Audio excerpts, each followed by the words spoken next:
Give us 30 minutes each week. We'll give you the state of the volunteer state in prep football. With his view of the mid-state, once again, Murphy Fair.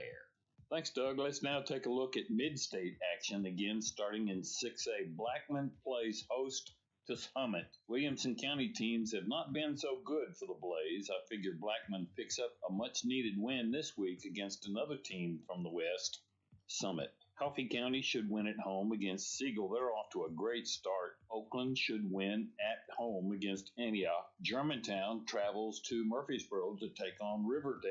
Germantown knocked off South Panola, Mississippi 2 weeks ago. But even with that win under the Devil's belt, I still think the Warriors emerge a winner in what should be a dandy of a game. Rockvale should knock off Stewart's Creek. I'm picking Green Hill to get another win. They go to Wilson Central. Cookeville should have no trouble traveling to Lebanon. I like Gallatin to win at home against Dixon County. Mount Juliet should win at home. They're entertaining Warren County. Hillsboro should win at home. They're playing Cane Ridge. I like Page to get a road win at Laverne. Smyrna goes to Ravenwood. Got to go with Ravenwood on that one. Hendersonville should win at home. They're hosting Hunters Lane. I like Brentwood High School to beat Henry County. That game being played in Paris. Independence should win at home against Franklin. I like Clarksville to get a home win against Hopkinsville, Kentucky. Kenwood should knock off West Creek. I like Kirkwood to win at Clarksville Northeast. And Rossview should win at home. They're hosting Clarksville Northwest. In 5A, Shelbyville entertains Columbia. First place in Region 5-5A goes to the winner of this one. I look for the home field advantage to favor the Golden Eagles in this one. Tullahoma should beat Franklin County. Giles County at home should get an easy win against Lawrence County. I think Lincoln County tops Spring Hill. That one in Fayetteville. Centennial should get a home win. They're entertaining James Lawson. I like Nolensville to win on the road at Glencliff. Beach should win at Portland. And I think Robertson Innovation beats MASE of Memphis. Now in 4A, look for Cumberland County to get a home win. They're playing Pickett County. Watertown, a likely loser at DeKalb County. It's not a regional game, but it's a big one nonetheless, with county bragging rights on the line. Look forward to DeKalb to get another mark in the win column with this one. Upperman should win at home against Livingston Academy. That's a big regional matchup. Macon County should win at Smith County. I think Stone Memorial wins. They're playing White County at home. Creekwood should win at home against Montgomery Central. I like Marshall County to get a home win against Greenbrier. Pure Youth Academy, a homeschool team out of Shelby County, likely to lose at Pearl Cone. I'm picking Springfield to win at Station Camp. And I think White House gets a home win against Whites Creek.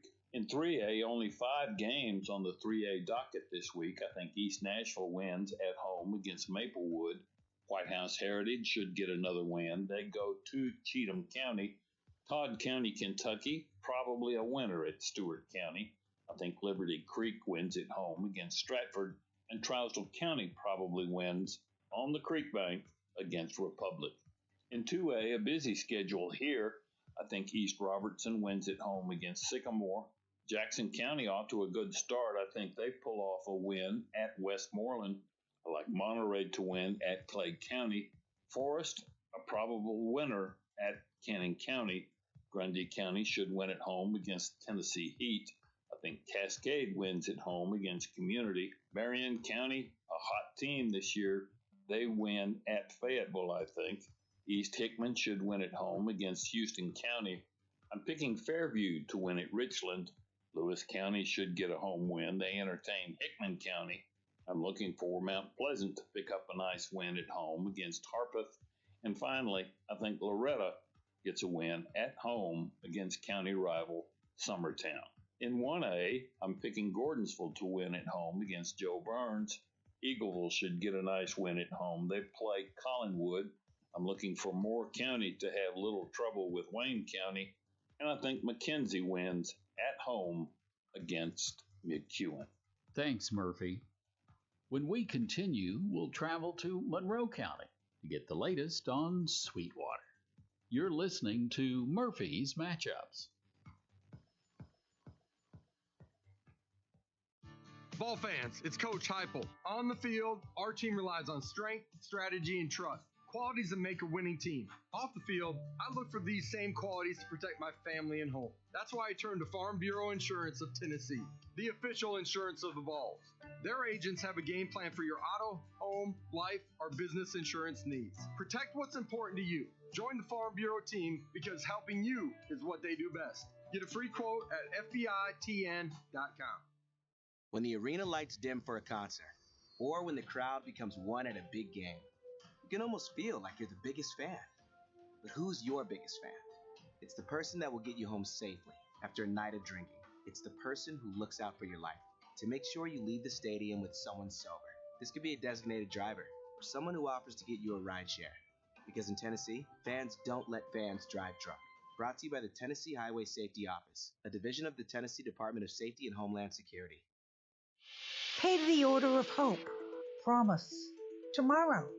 For years, the Tennessee Lottery has written some pretty big checks, but it turns out that our biggest winner continues to be education. In fact, we've raised more than $7.5 billion and provided more than 2 million scholarships and grants for Tennessee students. Learn more about how lottery dollars are making a difference at tnlottery.com. It's game-changing, life-changing fun. Pay the Order of Hope. Promise. Tomorrow. For years, the Tennessee Lottery has written some pretty big checks, but it turns out that our biggest winner continues to be education. In fact, we've raised more than $7.5 billion and provided more than 2 million scholarships and grants for Tennessee students. Learn more about how lottery dollars are making a difference at tnlottery.com. It's game-changing, life-changing fun. You're listening to Murphy's Matchups. How does this season look for the Wildcats of Sweetwater? Murphy chats with Tommy Bunch. Coach, I know you played high school football at Meigs County High School, and now, lo and behold, you're the head coach at Sweetwater after being the head coach at your alma mater. That's got to be a great story. Do you mind sharing that with us? Yeah, it really is. The Sweetwater head football coaching job is a job that, I was interested in for a couple of years, actually, when it came open 2 years ago. Then just timing took me to Meigs County at that time. But then when the job came back open, I was drawn to it again. Felt like the Lord was pulling me in that direction, and He opened up some doors to allow me to come here to be the head football coach. And it's been a great experience so far. It's been a great community, great administration, and most importantly, great kids that I get to work with every day. That's got to be interesting tonight because that's when you're playing Meigs County, your alma mater. Yes, it is. And I've tried since I took this job to really downplay that part of it because at the end of the day, it's a first region contest. The other stuff really doesn't matter at the end of the day. We need to try to get in the 1-0 column in Region 3's 3A play because it's a competitive district and definitely want to start out the winning side here. A lot of people, a lot of guys like yourself, when they're playing high school football, they dream about being a head coach, and that's got to be a pretty special thing for you too. Is that kind of how it worked in your situation? Yeah, I guess I've dreamed coach for a long time, but even more than that, I feel like it's what God's calling is on my life. And so to be able to have the opportunity to walk in that calling every day and to do what He made me to do is a blessing. And it's something I don't take lightly. It's something that I work very hard towards. And, I consider it the biggest blessing in my life aside from my wife and son. Well, that's well spoken on your part. And I think it's a calling too. And I tell coaches all the time, thank you for your service, just like I do military people, police officers and firemen, because it is a service that you serve, trying to steer young teenage boys in the right direction and become good dads, good husbands, good community leaders, that sort of thing.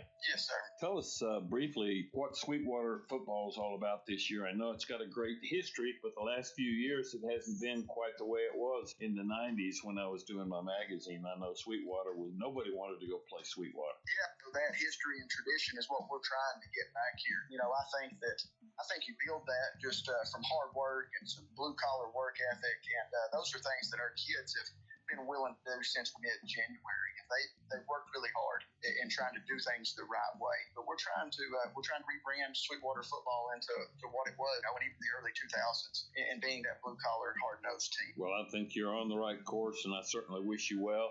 It's going to be a fun night tonight when Meigs County and Sweetwater get together, and I wish you well in that game and throughout the rest of the season, Coach. Thank you. Hey, thank you very much, Murphy, and go Wildcats. Tommy Bunch, head coach for the Sweetwater Wildcats. The games for West Tennessee and Division II.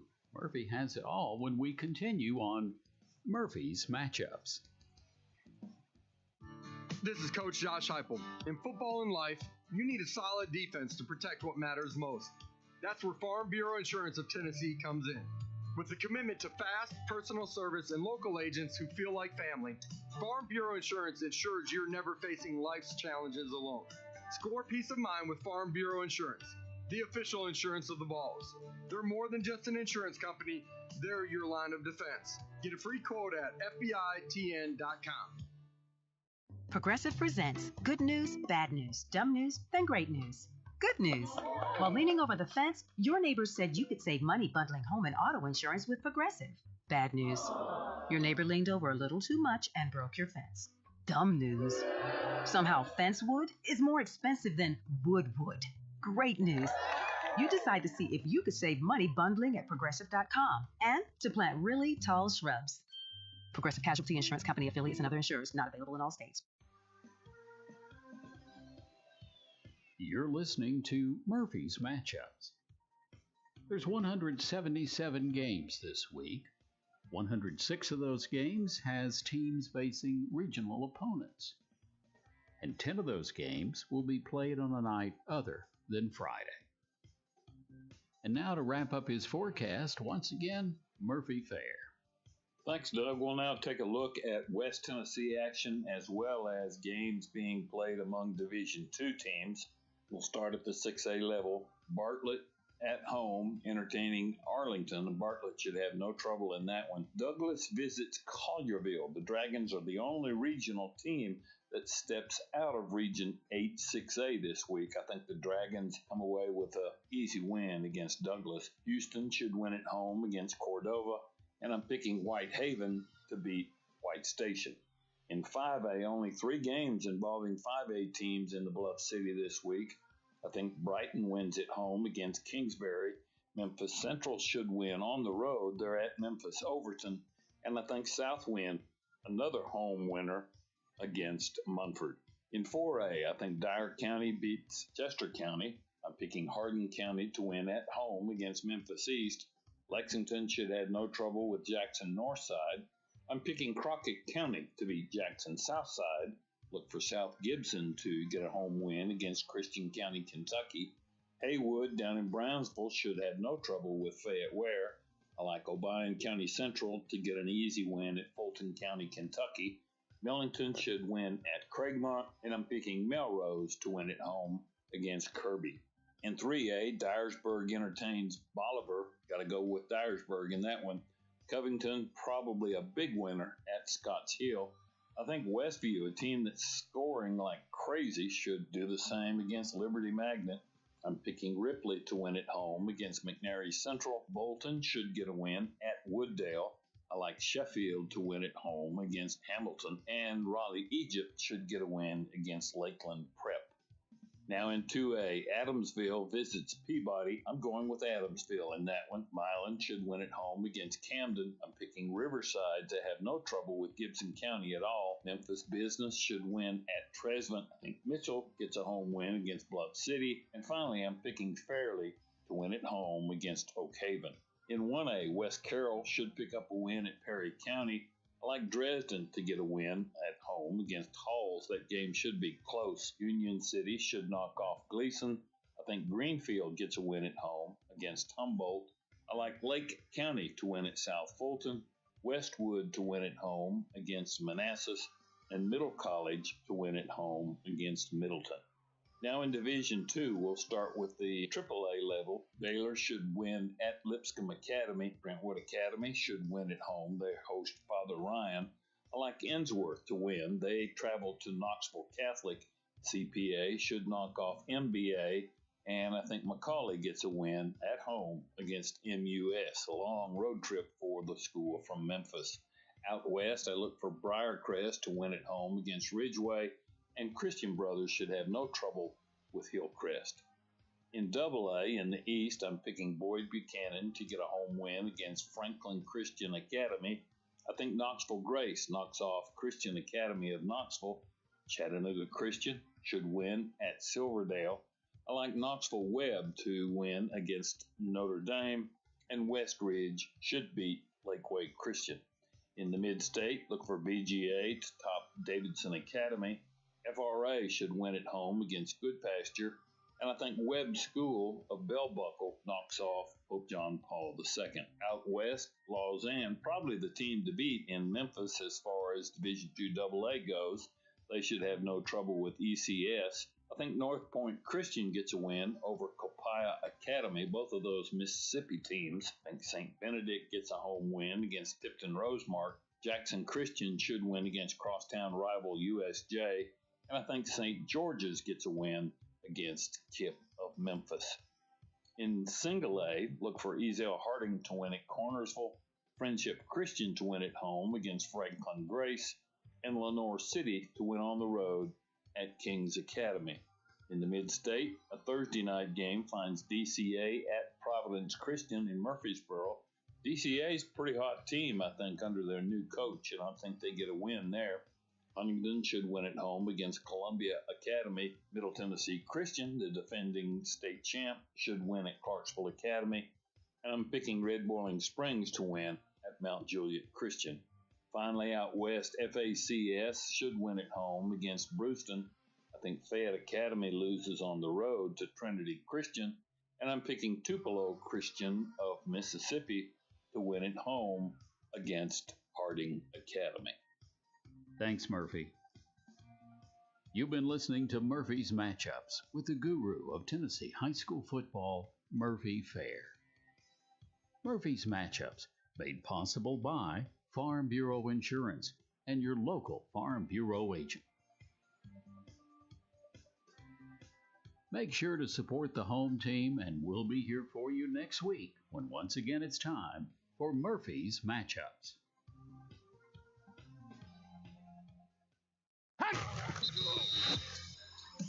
Coming up next, it's the MidState Checkdown High School Football Game of the Week for Cookeville at Lebanon. Coverage starts now. Here we go! Let's get moving! Let's do it! Let's go get it! And you know what time it is, man! Welcome to the most exciting high school football coverage in Tennessee. Play action fake. Looks to the far corner of the end zone. It is caught! It is caught for a touchdown! Over 20 years of high school football coverage for Middle Tennessee. It's the MidState Checkdown High School Football Game of the Week. Still on his feet to the 10, to the 5. Oh, my goodness! He scored a touchdown! Oh, my! Exclusively on your home for the best high school football coverage in Tennessee. WNSR, Nashville's first 24-hour sports station. 1 second left. From 26 yards out, high snap. Kick is on the way, and it's blocked. It is blocked into the end zone, and we are going to overtime. The MidState Checkdown High School Football Game of the Week is presented by Wesley Mortgage, Medical House Calls, Tim Leeper Roofing, Omni Nashville Hotel, Strike and Spare Family Fun Centers. Now, here's your WNSR MidState Checkdown High School Football broadcast crew, Coach Pete Cordelli and Joe Fisher. The MidState Checkdown High School Football Game of the Week brings us to Wilson County tonight for a Class 6A Region 4 showdown with the undefeated Cavaliers of Cookeville High School visiting the Blue Devils of Lebanon. I'm Joe Fisher saying hello from the booth. Coach Pete Cordelli joins me in the booth here. Patton Cook will join us from the sidelines in just a minute. Cookeville 3-0, coming off a 42-34 win over their rival, White County. And, Coach, I always wonder how teams bounce back after a rivalry game. That game was tied 21-all at the half, but then in the second half, it was their quarterback, Blake Owen, Mr. Do-It-All, who came back and had a big third quarter along with their great running back, Thomas Johnson. Owen rushed for 136 yards. Johnson rushed for 182 yards. You talk about coaches ideally always say, establish the run. Cookeville established the run. But now this is the first game in region play, so your focus has to come to this region game. Now, Lebanon's 1-2, but they have a region win. They beat Warren County last week 35-0. And like Cookeville, Blue Devils like to run the football. Their quarterback is excellent. Number 3, Isaiah Mariah. He had 2 rushing touchdowns as well, along with Deuce Edwards, who had a long 49-yard run against Warren County on the road. So tonight, both teams are going to try to establish run. Now, the one thing I will say, Joe, watching the film, the play action was huge for both teams because the coaches picked and choose when they want to take the shot. Both teams completed 1 deep ball for 49 for Lebanon and 1 deep ball for 48 for Cookeville. So we have 2 evenly matched football teams tonight. Well, a new addition to the broadcast, Patton Cook will join us from the sidelines. You picked a nice night to do it. I mean, Hurricane Francine coming through. So I'll just ask, how is it down there tonight? Yeah, thanks, guys. First off, honored to be on here with you tonight. You're right. I feel like Leland Stadium all week long. I've been checking the forecast. Am I going to be light upping like a Christmas tree? It is fairly calm right now. The wind is gusting every now and then, but considering all the forecasts we've had all week, doesn't look like we're going to be hit by anything major. So overall, looks to be in the clear. All in all, exciting night tonight for some great high school football. Adam Johnson's our on-site producer engineer. Will Brown will bring us halftime highlights from the studio. Our Greg Pogue visited with tonight's 2 head coaches, Taylor Hennigan of Cookeville and Chuck Gentry of Lebanon. We'll hear from them in just a moment on the MidState Checkdown High School Football Game of the Week on WNSR, Nashville Sports Radio.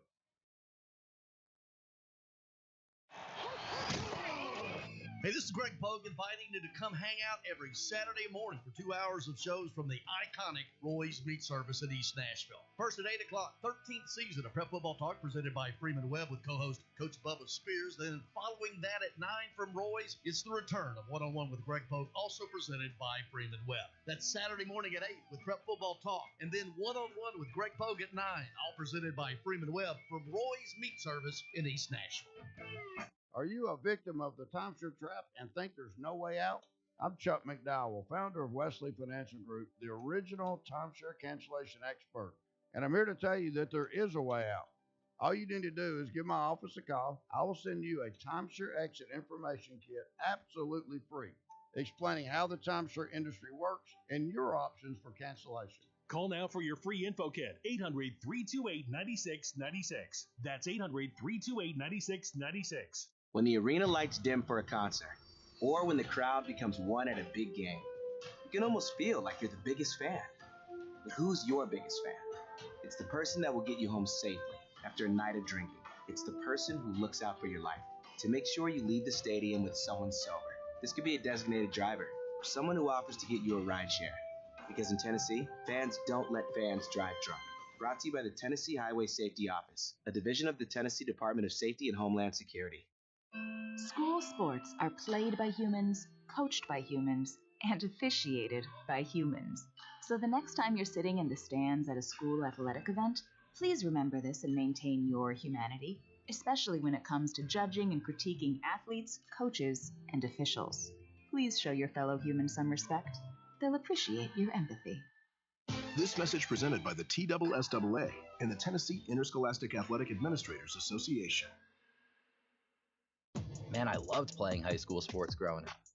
And it's fun being a fan now, don't get me wrong, but sitting in the stands feels like I'm missing out on all the action, you know?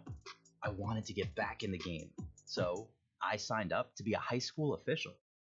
It takes me back to my playing days. I'm supporting students, and I get paid to make the big calls. Do you want to see the game up close? Sign up to become an official in Tennessee at highschoolofficials.com.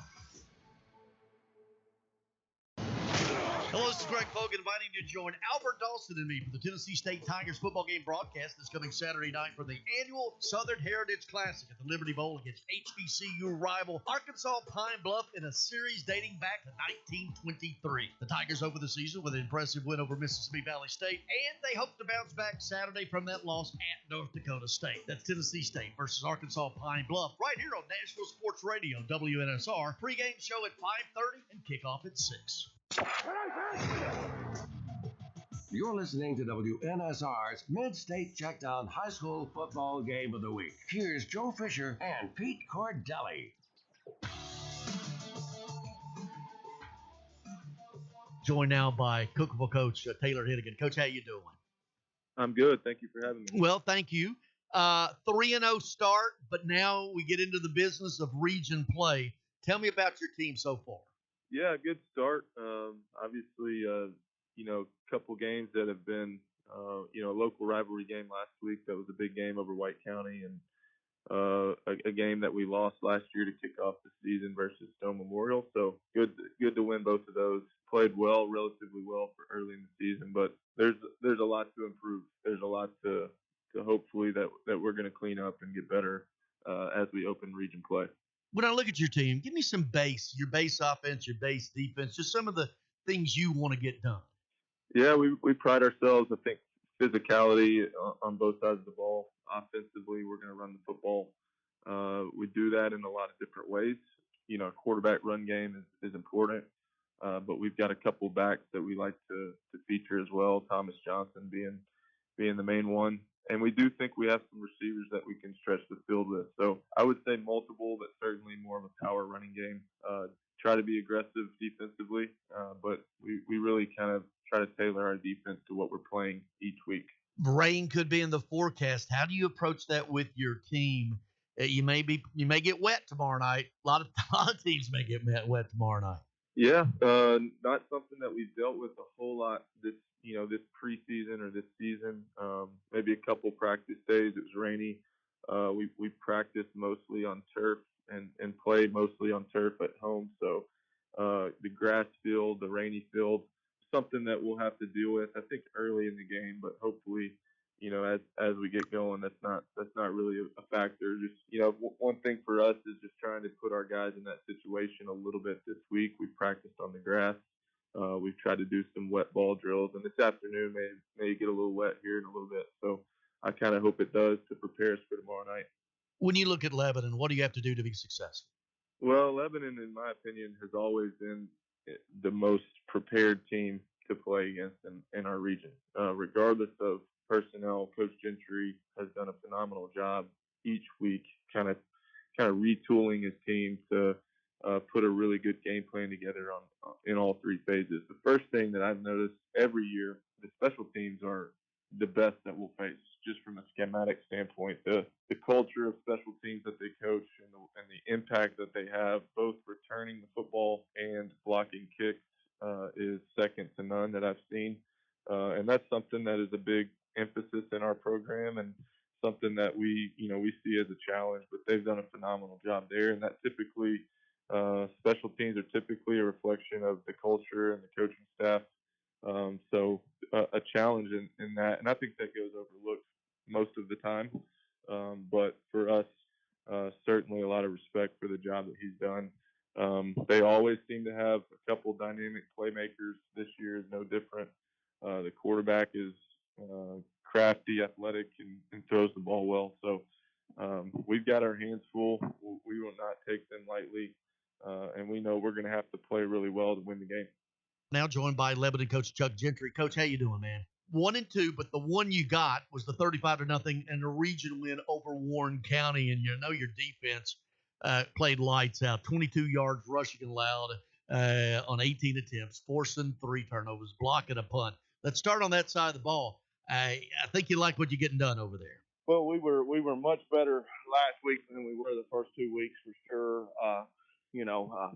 The nothing to take away from Warren County, but the first two had Division I quarterbacks at the helm, and it's easier to play football with good quarterback play and harder to play football with lesser. So it was partly partly them, partly us. But anytime you get a shutout, you've done something right. You score some points. Block kick, picked it up and returned it for a touchdown, pick six. Another kid had 2 picks, and another kid had jumped on a fumble. So, we were very opportunistic on defense and flew around, ran to the football, and played assignment football. And, anytime, like I said, anytime you get a shutout, it's good. And hopefully we can build on that momentum with Friday night with a tall task with Cookeville coming in here with another quarterback that's really, really good. Deuce Edwards, 136 rushing yards last week. Talk about him, and I imagine if it is the weather, how important the run game's going to be. Well, the run game's always important, and I was looking at Tommy Bryan's stats a few minutes ago, and the stuff that he sent you guys and he sent me, and I probably should be giving him the ball more. And where him and our quarterback are both averaging over 6 yards a carry, and probably the guy calling plays needs to hang it on them too a little bit more. So maybe with the weather coming in tomorrow night, it'd be a good opportunity to do that. But Deuce has been a good addition to our football team. He's very explosive in the return game, very explosive anytime he's got the ball in his hands, and we're trying to use him at different things. He's leading us in receiving right now and rushing. So hopefully he can keep that up, and then we can play clean and get a body on the body and let him do what he's good at. When you look at Cookeville, what do you need to do to be successful? Well, number one is control the football. If we've got it, they don't. Very explosive offense, scoring a lot of points, a lot of weapons, 2 big tackles, a good quarterback, good running back, and if they're sitting on the sideline offense, that's positive for us. We first 2 games we didn't do that. We put our defense in bad situations, 3 and outs or 4 and out or a turnover or whatever, and we didn't play good complementary football. So hopefully we can take care of the football, eat some time off the clock, end each possession with a kick, whether that's a extra point or a punt, not turning the ball over. And like I say, keeping the ball away from their offense and them off the field would be Hey, Nashville, start your day the right way with Bongo Java Cafe, located in the lobby of the Omni Nashville Hotel. Bongo Java is Nashville's oldest local coffee company. Get your day started with a freshly baked muffin and wash it down with a hot cup of dark roast or hair of the dog blend. With free Wi-Fi, you can get some work done while enjoying a toasted breakfast sandwich. Beat the traffic, treat yourself at Bongo Java Cafe, located in the lobby of the Omni Nashville Hotel, 5th Avenue, downtown Music City. When was the last time you did something fun with family, friends, coworkers, and clients? What if I told you about a place under one roof that offers affordable entertainment for all ages? That's what you'll find at Strike and Spare Family Fun Centers in Donaldson, Hermitage, Tusculum, Hendersonville, and Murfreesboro, with bowling, games, food, drink, and entertainment for all ages. Enjoy an enhanced experience in Hendersonville or Murfreesboro, where they feature additional fun with bumper cars, laser tag, roller skating, and more. All locations are open 7 days a week, including holidays. Visit online at strikeandspare.com. Strike and Spare, where fun is bowling. It's the MidState Checkdown High School Football Game of the Week. Joe Fisher with play-by-play and Coach Pete Cordelli with color analysis. Now down to the field, and here is Joe Fisher. Both teams taking the field, getting set for this one tonight. It's a Class 6A Region 4 matchup. Lebanon comes in 1-2. They're coming off the 35-0 win over Warren County. Cookeville is 3-0.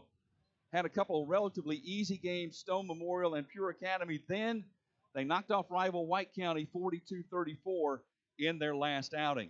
Lebanon on the near sideline, all blue, jerseys and pants, white numerals, and trim with white helmets and a blue stripe down the middle. Cookeville on the other sideline, white jerseys, dark blue pants, dark blue numerals, red Cookeville across the front. They are the Cavaliers. Unusual, Coach. They also have white helmets. Rarely do you see them allowed to both have the same color helmet on? That's what we're going to have tonight. Exactly, but that had to get cleared, I'm sure, earlier in the week with both coaches and athletic directors agreeing on that. Sounds like what happens at LSU. Yeah, exactly. So Cookeville won the toss. They deferred. So Lebanon will get the ball. And I want to throw it down to Patton. Patton's on the sideline, and I don't think we're going to deal with rain, but I think we're going to deal with wind tonight. Yeah, certainly throwing the football will be a hindrance a little bit, but luckily, like you guys talked about, both like to run the football. So good atmosphere for that tonight. But rain looks to be holding off. Atmosphere is certainly starting to build up here down here. Deuce Edwards goes back deep to receive the kickoff for the Blue Devils, who will move left to right as you listen. Cloudy skies, temperature in the upper 70s. We had rain off and on. If you're in the area, you know that very well, but it looks like we may dodge it for tonight. Kickoff is in the air, angling to the near side, fielded by an up man at the 11, to the 20, to the 25, to the 30-yard line, and that's where Lebanon will start 1st and 10 on the carry by number 32, who took the kickoff for Lebanon, and that was Jaden Stafford. So for the Blue Devils, Isaiah Mariah is the quarterback. 15 of 37 passing, 105 yards. He's frankly more of a threat as a runner. 29 carries, 181 yards, and 3 touchdowns. His front line, Allen, Luna, Kaysen gets the start at center tonight, the junior, Mofield, and Hinesley. Running back is Deuce Edwards. The tight end is Abram Thompson. Wide receivers, T.J. Searcy, John Binion, and Damian Callaway. So Lebanon will start first down from its own 30-yard line. Ball on the near hash mark, moving left to right, just underway. Lebanon in the pistol tonight. Isaiah back 5 yards deep, and the tailback is back 2 yards behind him at 7 yards deep. Cookeville, a 4-man defensive front. On first down, quick pass near side as dropped. Hit his intended receiver, John Binion, who classically tried to take it and run before he secured it, and that'll be second down. Great read by the quarterback that time. The corner was off about 8 yards, soft coverage. It was just catch, release, and then, like you said, Joe, receiver turning up and not looking the ball in. Defensively for the Cavaliers, Williams, Sawyer, and Hudson on the front. Owen, the starting quarterback, is also a starting strong side linebacker along with Banks and Hagan. Corners are Harden and Owens. Safeties are Davis and Johnson. Second down and 10 for the Blue Devils from their own 30. Empty backfield. Shotgun snap and the handoff going forward is the quarterback, Mariah. He'll push it forward to the 34. That was a design run all the way, Coach. It'll be 3rd and 6. It sure was. Blake Owen, the quarterback, also the Swiss Army knife for this Cookeville team. He came up with a big sack last week to end a drive against White County. That time he comes off the edge from the field, from the offense's left, and the quarterback does a nice job of getting upfield for a gain of 5. So 3rd down and almost 5. They'll go 5 wide, 3 left, 2 right. Empty backfield shotgun for Mariah. Takes the snap, 3-man rush. Trying to set up a middle screen, and I believe it was underthrown. And they're going to say it was incomplete. I thought the ball hit the ground. It was a low throw. Binion tried to scoop it and did so, but it hit the ground first. It'll be 4th down. Boy, what a nice call. Versus a 3-man rush. You run the single receiver screen, middle screen. He was coming right to left. A little bit better throw. Receiver was going to have a big gain. Tristan Phillips is the punter. He is a senior, averages 34.7 yards per punt. Back deep to receive is number 4 for Cookeville, and that is Lucas Harden, standing just inside the Cavaliers' 30-yard line. Phillips gets it away. Spiraling, near side is going to bounce. It's going to take a mild Lebanon roll and stop at the 32-yard line, and that's where Cookeville will start its first offensive possession. The quarterback is the senior Blake Owen, 6'1", 214. On the year, 11 of 23 passing, 201 yards, 2 touchdowns, 1 interception. He also is more of a running threat. 41 carries, 358 yards, and 7 touchdowns on the season. Hone, Williams, Pleasant, Sawyer, and Zane Williams, the front 5 for the Cavaliers. Thomas Johnson, the senior running back, 340 yards rushing coming into this contest. Wide receivers are Caden Cisco, Joseph Owens, Jack Roberts. The tight end is Wes Hudson. First down for the white-clad Cavaliers in their white jerseys, dark blue pants, moving right to left from their own 32-yard line. Handoff, big hole across the 35 to the 40, still on his feet, still going to the 45 to the 40, to the 35 to the 30, down the far sideline to the 20, to the 10. He'll take it all the way for the touchdown. Thomas Johnson broke the tackle at the line of scrimmage, Coach, bounced outside, and just beat everybody down the sideline for a 68-yard touchdown run. What a way to start the game, but big-time run by Johnson. Cookeville pulls the right guard, right tackle. It's going to be counter left. And all of a sudden, Johnson starts left and then sees a big hole right.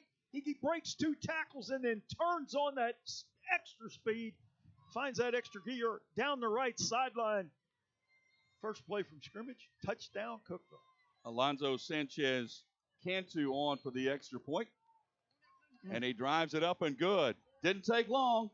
Cookeville takes it to the house on their first offensive play.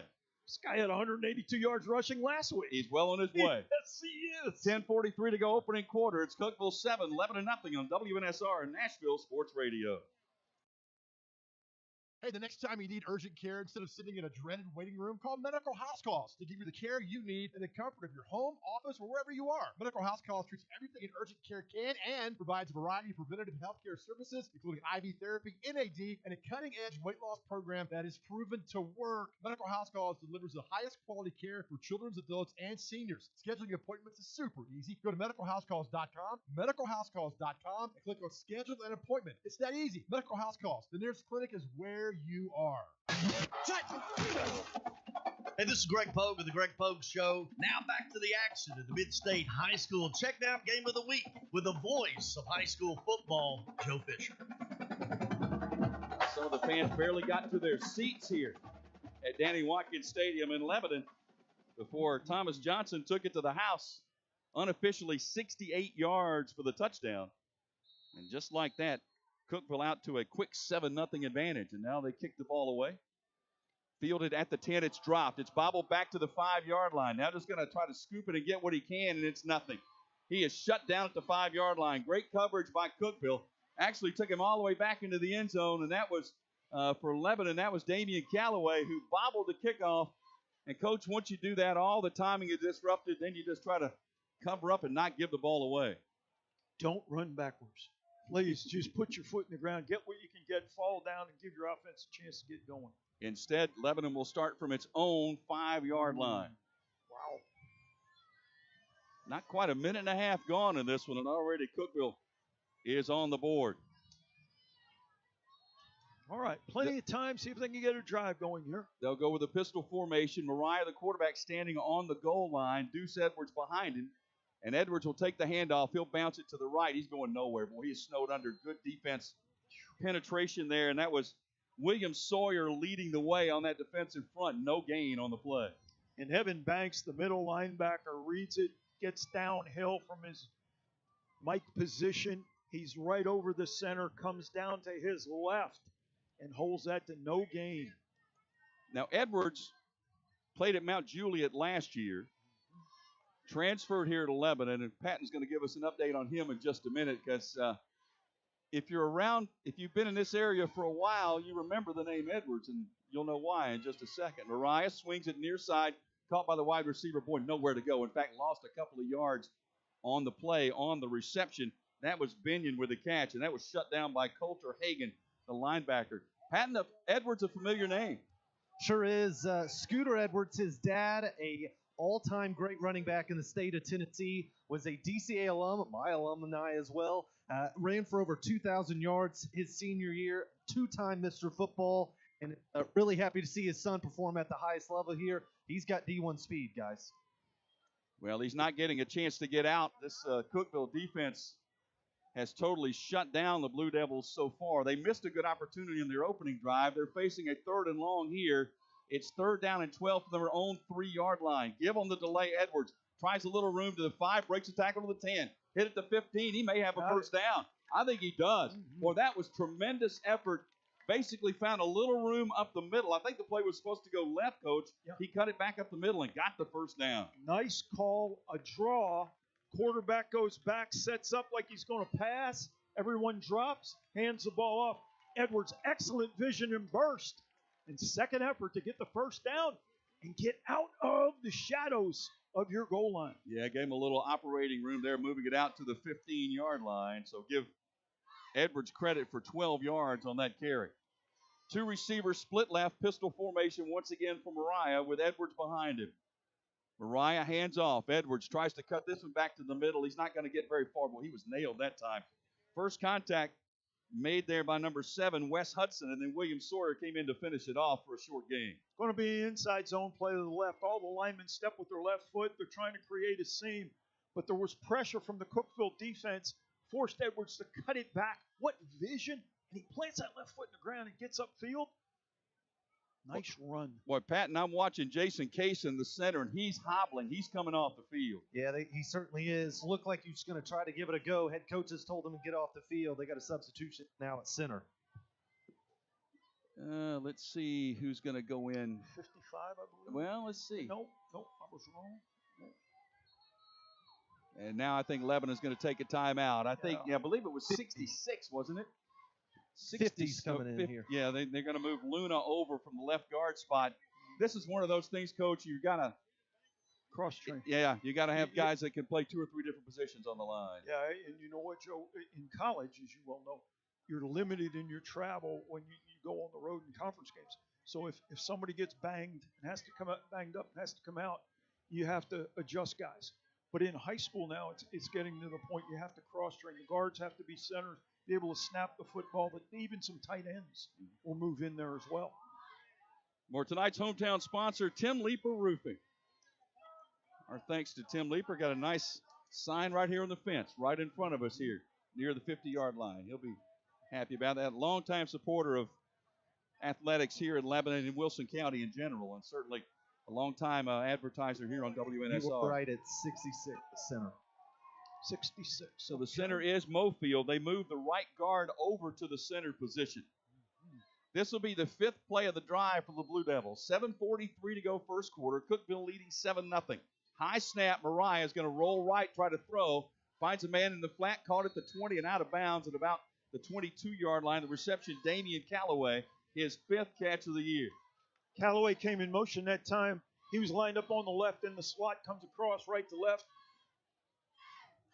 The quarterback, Isaiah fakes left and then he boots right, but he was getting pressure by the defense, by the bandit there, Wes Hudson. He did a nice job of throwing over the force player there. And Cavaliers getting pressure with just a 3 or 4 man defensive front. They haven't brought blitzes yet. That was a gain of 7 on the play. 3rd down on a short 3. Ball needs to get to the 25-yard line for a first down. Pistol formation again for Mariah. High snap again. Hands off Edwards, and he'll be upended but stay on his feet and get the first down. Second effort got it done. He got hit near the line to gain for the first down and got 3 more yards after that to the 28. This guy, Edwards, is so impressive. He accelerates his feet through contact. If you're going to try to arm tackle him, that's not working. He has a strong lower body, runs behind his pads, and he did a nice job. He had the ball in his left hand. He put his right hand down and regained his balance and got upfield for the first down. 2 great effort runs on 3rd down in this drive for Edwards. Yep, 2 third down conversions for him. And first down for Blue Devils from their own 27-yard line. Mariah runs left, has some room, gets the first down and much more across the 40 to the 41-yard line. Another designed quarterback run all the way, and Mariah's going to get 14 yards and a first down. Empty set that time. They spread out the defense. They had trips left, 2 receivers right. And Isaiah Mariah just takes off outside the left tackle. And then here's another guy who runs through the first tackler. This is the kind of drive Coach Chuck Gentry wanted. Long, sustained, on the ground, keep Cookeville off the field offensively. I can see why after that first play.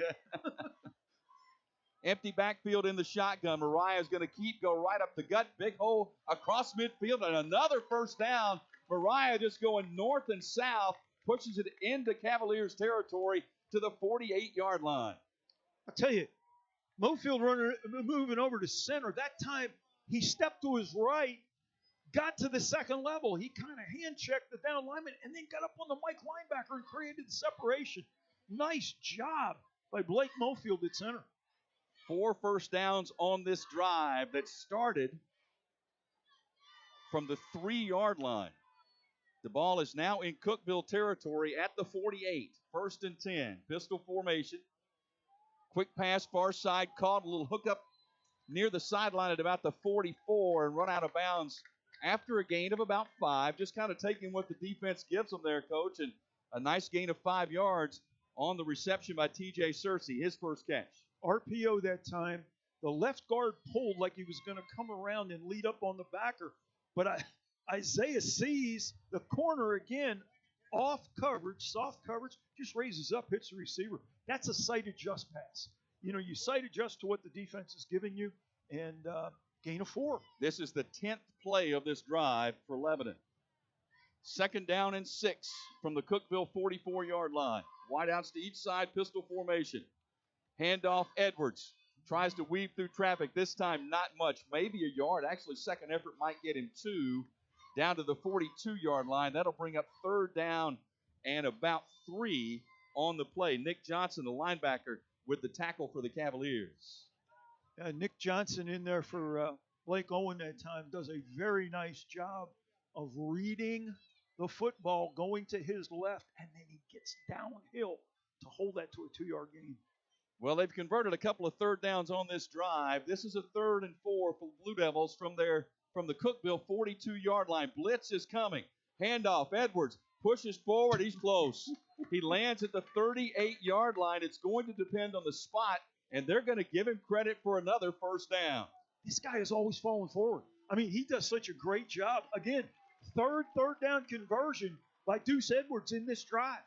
Excellent job of accelerating his feet through contact and falling forward. 5 for 5 on 3rd down, the Blue Devils on this drive.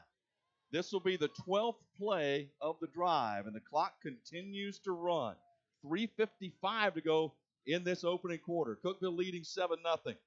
Rolling right, Mariah looking to throw. Plants, fires long to the end zone, and it's incomplete. And there's a little contact, and there's the flag. The flag was late.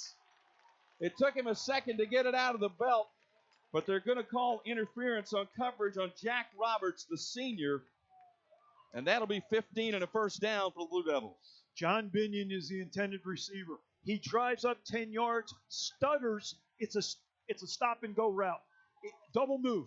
Now, Isaiah comes out, puts the ball under his arm like he's going to run, and everybody came up, and then he raised up and threw the ball. Excellent play-action pass by Isaiah Mariah. Holy cow, what a drive. This is impressive. So the ball at the 38-yard line.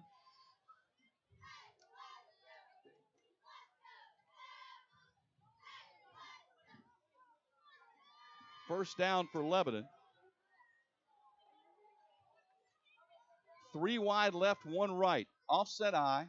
Quick pass, Mariah to Edwards out in the flat left side. Had to spin around to make the catch and goes out of bounds after gaining a couple of yards. He had to turn, sort of spin around going the opposite way. That threw him off balance, but he still got a couple out of it. It was almost a lateral.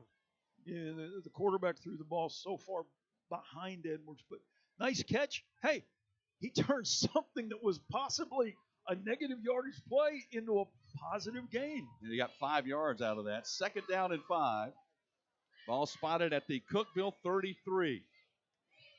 Clock is stopped. 3:36 to go first quarter. Cookeville leading 7-0. Cavaliers ran 1 offensive play and took it the distance for the touchdown.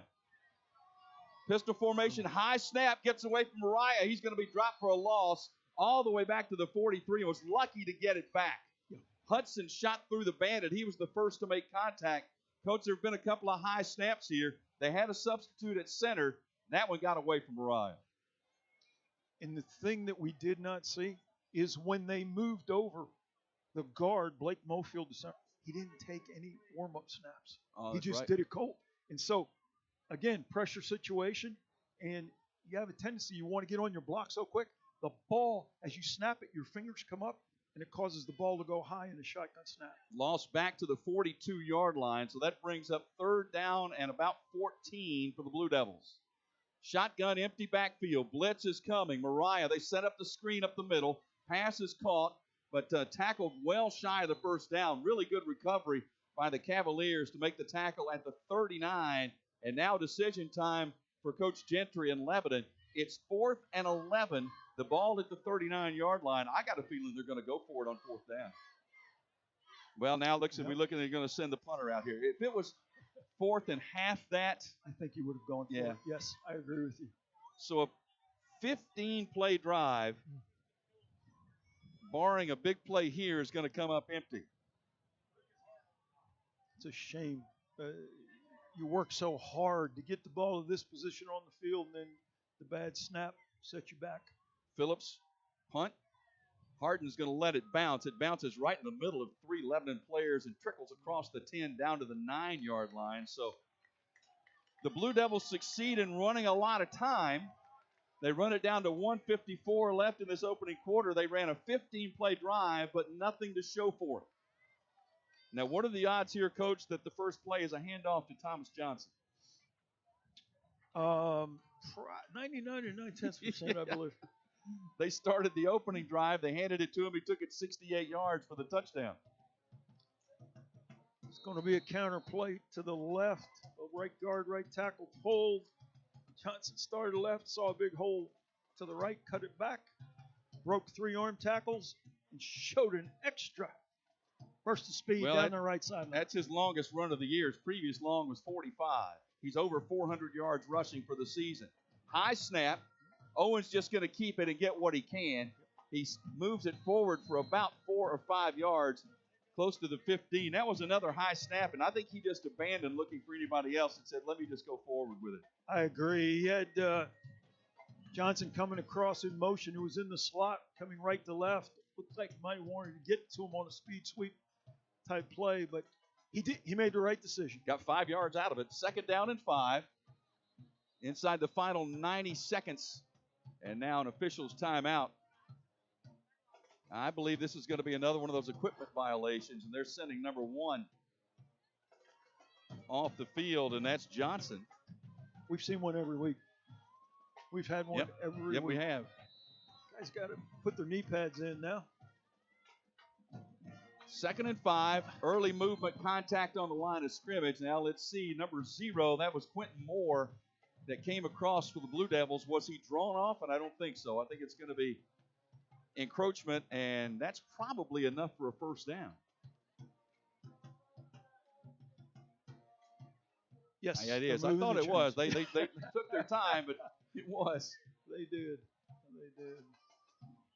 Boy, you look at this is a powerful running duo here with Owen, 358 yards coming into this game, and Johnson now over 400 yards in that running back spot. Blake Barrett is the tailback. Johnson is still on the sideline for the Cavaliers. Change the play from the sideline. Consulting the armband that so many quarterbacks wear now. Owen with conversation with Barrett in the backfield. In the shotgun, Barrett to his left. Read option, keep by Owen. Tries to bounce left, has room to the 25. Nifty move to the 30. 35-40 down the sideline. Still in his feet. Across midfield, still going. And finally dragged down inside the 45-yard line. Zone read that time by Blake Owen.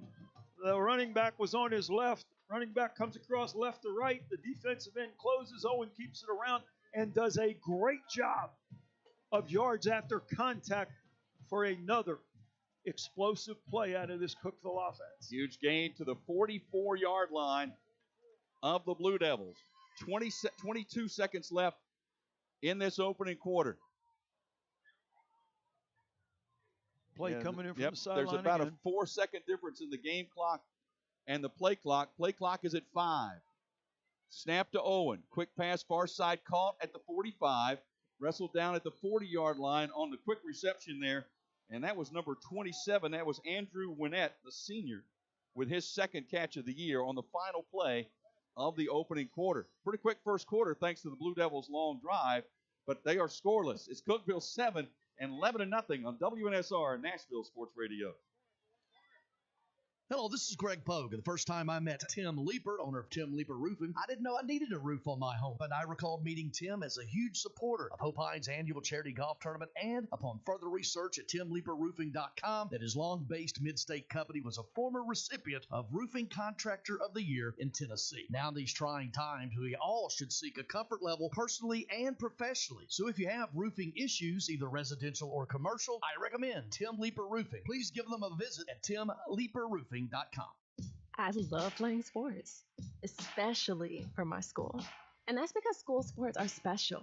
It's where it's safe to fail. It's where we're taught resilience, where our fear becomes confidence. It's where we learn to get back up after every fall. School sports are where 7.8 million students go from I can't to I can. This message presented by the TSSAA and the Tennessee Interscholastic Athletic Administrators Association.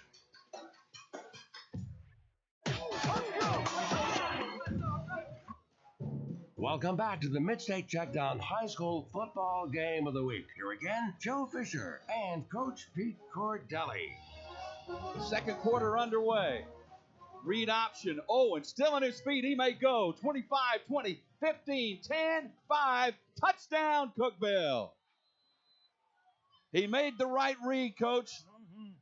Took it to the left side. There was nobody home in that Blue Devil defense. And he takes it all the way to the house for their second long touchdown run of the night. Lucas Harden, number 4, is in the slot on the right for Cookeville. Comes across right to left. Blake Owen fakes it to him like he's going to hand the speed sweep. The defense for Lebanon slides. And then great job by Owen of reading it, running off his left tackle, Austin Hone, and getting into the end zone. Another big run. And the extra point is up and good. And patting down on the sidelines, we were going to talk about that front five that obviously is getting it done for Cookeville. Yeah, I was talking to one of their assistant coaches before the game, guys. That is Lebanon. And he said the thing that makes him so good is he almost baits the linebackers and defensive lines into holes that really the running back has no intention of running into, as well as their quarterback.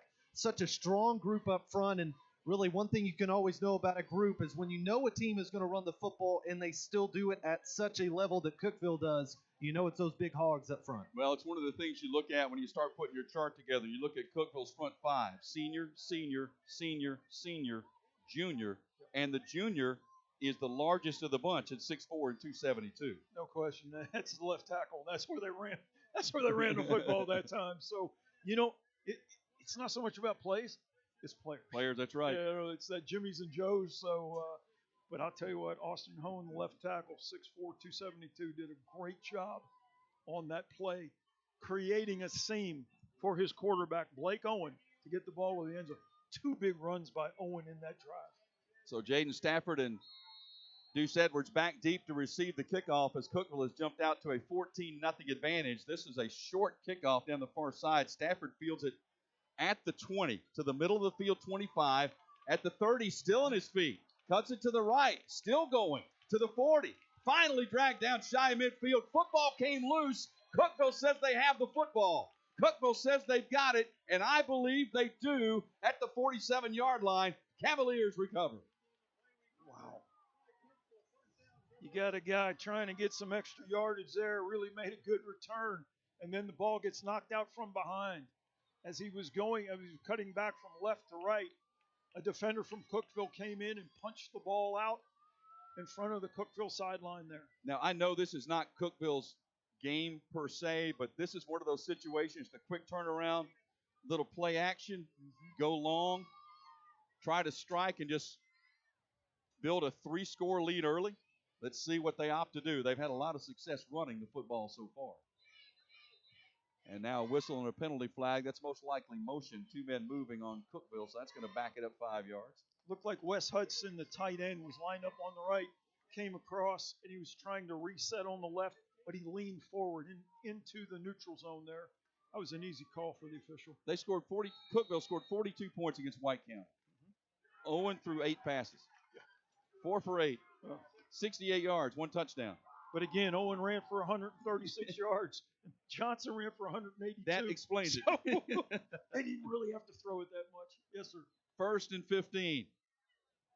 Owen in the gun. Takes the snap. He's going to keep. Run left. Gets to midfield. And hit as a helmet comes off of a player. He's tackled at about the 45-yard line, so a gain of about 8 yards. So they get the penalty yardage back and then some. And one of the defensive linemen for Lebanon going to come out of the game as his helmet came off, so he'll have to come over for 1 play. Design quarterback run that time. Owen is under control so well reading his blocks, And then once he makes the decision, he puts that foot in the ground and continues getting upfield. So that's Jack Greer, one of the starting tackles on the defensive front for Lebanon, out for this one play.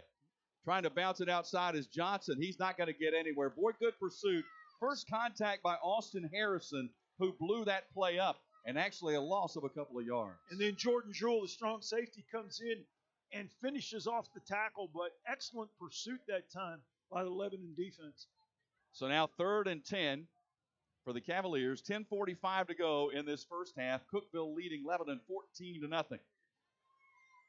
Owen drifts over to the sideline, gets the play call from Coach Taylor Hennigan and the staff. So 3rd and 10 from the Blue Devil 48. They'll load up 3 receivers bunched left. They're going to send it on a wheel route to that left sideline. Pass is caught depending on the spot. Let's see. He's a yard shy of the first down. Out at the 39-yard line. This is 4-down territory. They're going to run the football here. I don't think there's much doubt about that. Ball is at the 39-yard line. They're a yard shy of the first down. Winnett with the catch on the wheel route. So is it going to be Owen on the keep? Will he hand it off to Johnson? And I believe Lebanon wants a timeout. This is their second timeout. We'll take it as well. 10:18 to go in the half. 14-0 Cookeville on WNSR, Nashville Sports Radio. It's the NFL on Sports USA, and we're a mile high as the Pittsburgh Steelers come to Denver to face the Broncos. The Men of Steel bring Russell Wilson back with talent like Najee and Pickens on his side. Gives it to Najee Harris, starts up the middle, cuts it to the left, and he goes into the end zone. The Orange Crush have rookie Bo Nix under center and Javonte Williams running the rock. It's the Steelers at the Broncos this Sunday on Sports USA. Coverage begins at 3 p.m. on WNSR, Nashville Sports Radio. Hey Nashville, Bill King with the Bill King Show. Weekday morning, 6 to 9. You're listening to the MidState Checkdown High School Football Game of the Week. Now back to Joe Fisher and Coach Pete Cordelli. Bill King. Reminder, our sponsors tonight, the Omni Nashville Hotel, Strike and Spare, Wesley Mortgage, Medical House Calls, and our hometown sponsor, Tim Leeper Roofing. 4th and 1 for Cookeville from the Lebanon 39-yard line. I believe they're going to run to the left side. They've had a lot of success on that side. Pistol formation, Johnson behind the quarterback, Owen, standing about 6 yards behind the line of scrimmage. Now they're going to shift it to a shotgun empty backfield. Owen's going to run it left. Oh, it's actually a quick kick. Wow, a little surprise there, and it's going to roll down inside the 10 to the 9-yard line. That surprises me a little bit with their running game, but they're going to go ahead and back Lebanon up. Cookeville with a 2-score lead. Especially when they moved Johnson up to the wing on the left side. It looked like they were going to try to outflank Lebanon and run quarterback run again. But hey, you flip the field. This is the hidden yardage coaches talk about in the special teams. And now Lebanon's backed up on their own 10-yard line. Well, their previous drive started at their own 3. Yes. They got 5 first downs, converted 5 third downs on the drive, but then came up empty in the scoring column. Now they'll start from their own 9-yard line.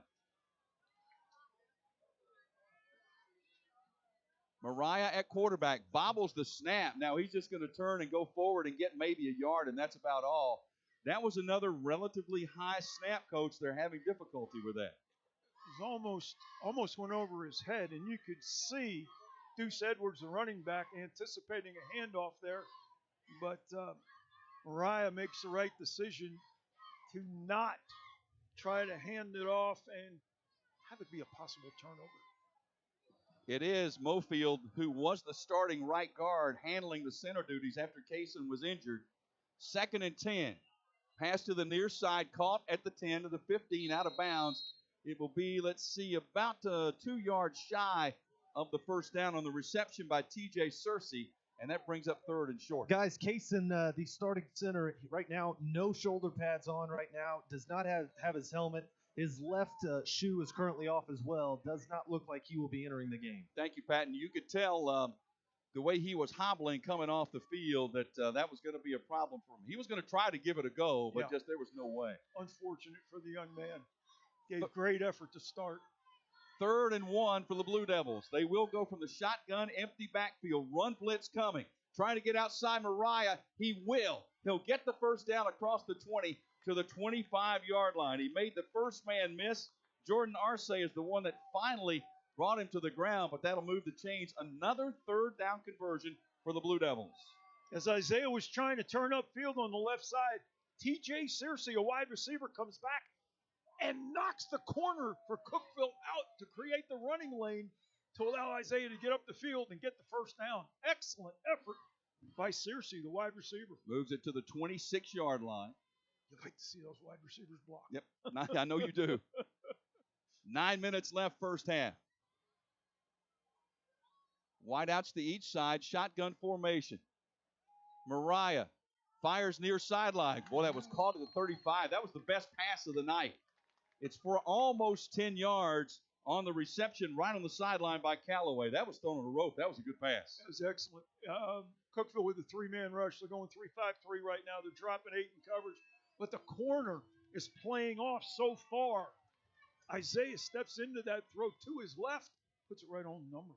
First down, pistol formation. Handoff. Edwards running left. Gets the sideline out of bounds across the 40.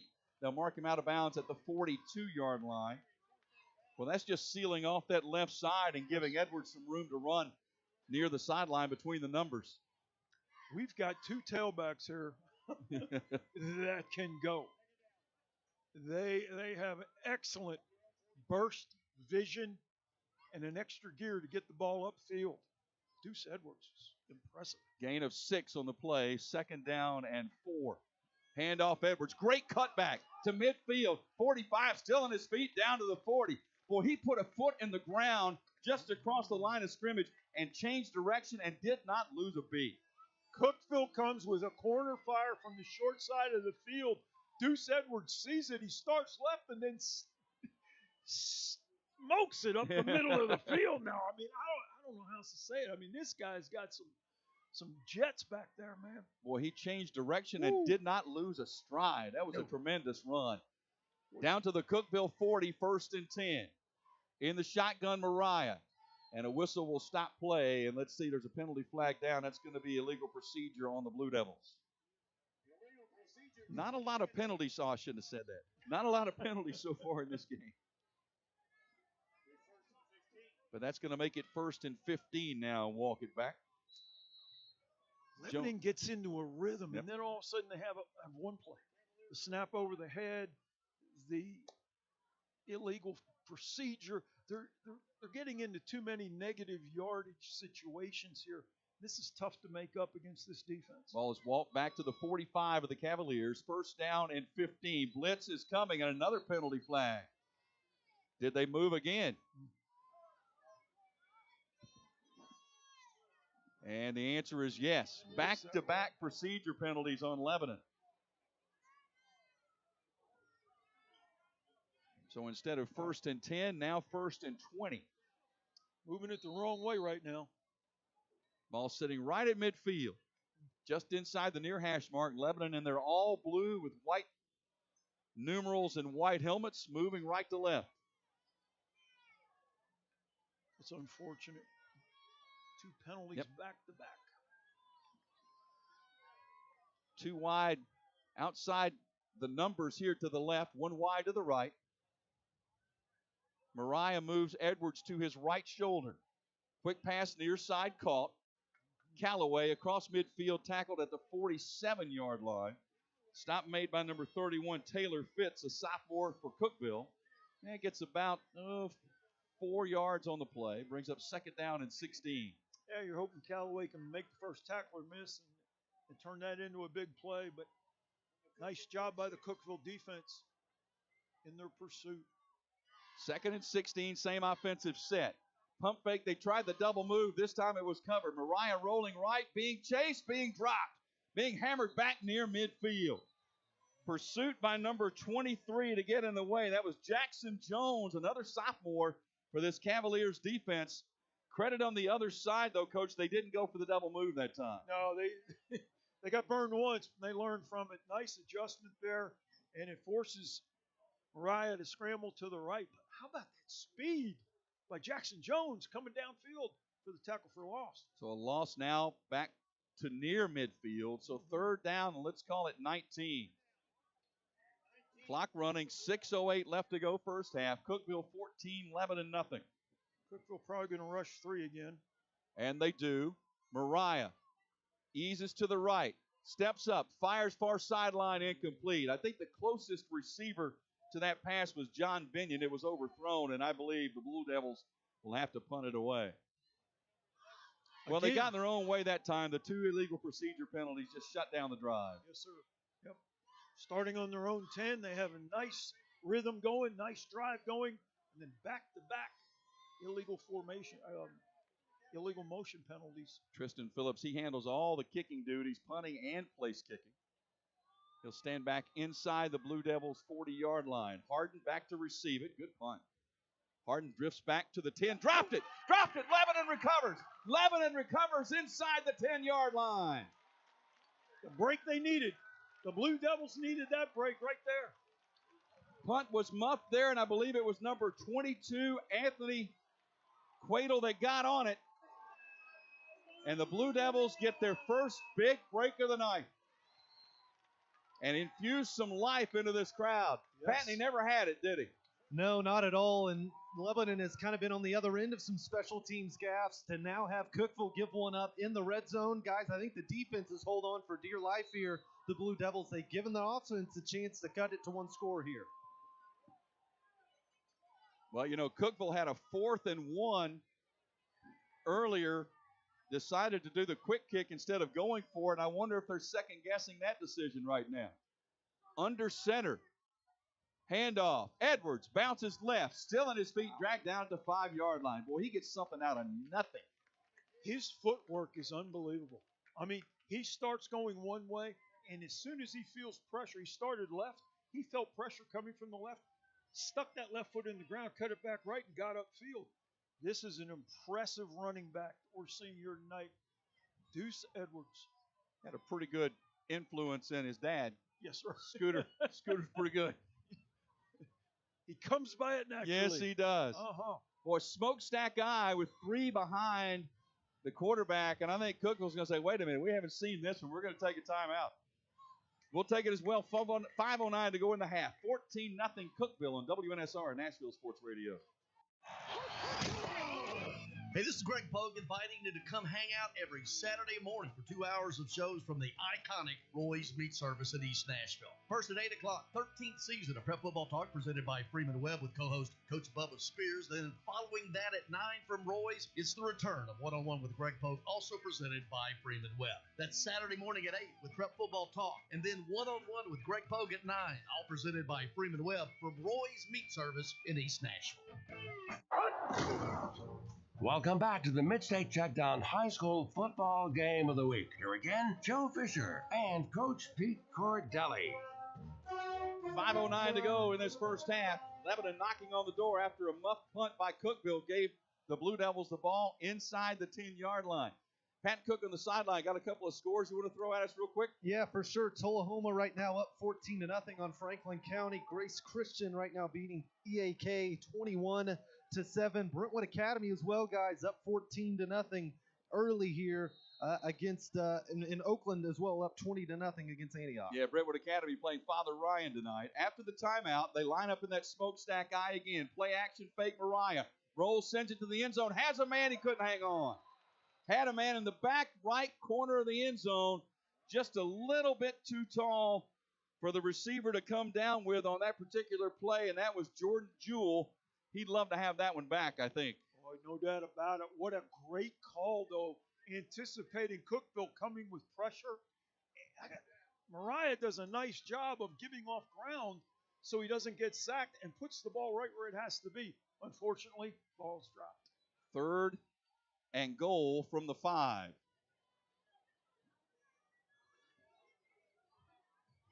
Excellent call by Coach Gentry. Just could not connect. Pistol formation, Edwards behind Mariah. Wideouts left and right. Handoff Edwards. Tries to bounce left, dragged down from behind. That was Hudson, the bandit who came in and stole that play away and sets up a 4th down.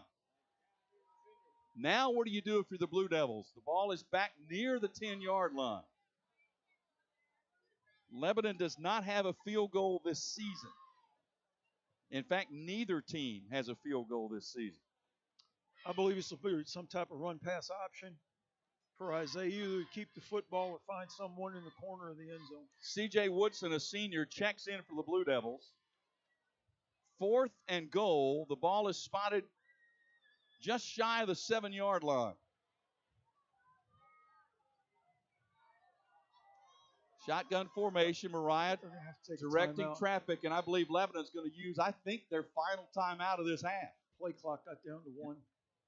Mariah was trying to get over and tell Edwards where he wanted him to be, and had another back standing right beside him and could not get it done in time, but you certainly don't want a penalty there. This is a good timeout to get everybody on the same page. Hey, guys, calm down. We got this. You know, we practiced it. Here's where you need to go. Here's where you need to line up. So it's a nice timeout to be able to calm everyone down and remind them of their assignments. Well, the frustration, they had the touchdown play a couple of plays ago and just didn't hit it. You know, Joe, you've been involved with golf quite a bit, Adam. This is like a golfer. You have to let the bad shot go on and play the next one. This is, you got to let it go. Adam Johnson, our Ted Rhodes charity tournament champion right here. Am I right? I'm right. Last weekend was big. I didn't get to hear the victory speech. I know it was big, though. I just know this. The next scramble, I want to be his partner. I've played in a scramble with him before. I think we won that one too, didn't we? Yeah. 4th and goal from the 6 for the Blue Devils. Shotgun formation, high snap. Mariah hands it on a little inside reverse that's going absolutely nowhere. Totally snuffed out for a loss. They tried a little misdirection inside handoff to number 11, Binion. And boy, right there to totally wipe that out was Lucas Harden. And Cookeville takes over. Lucas Harden and Wes Hudson, the bandit and the corner, have played tremendous down in the red zone for this Cookeville defense there. I mean, yeah, 1st and goal on the 10. Well, how the boost for their defense to stop at 1st and goal inside the 10. The demoralizing of the Lebanon offense to have the gift handed to them on the muff punt and could not convert.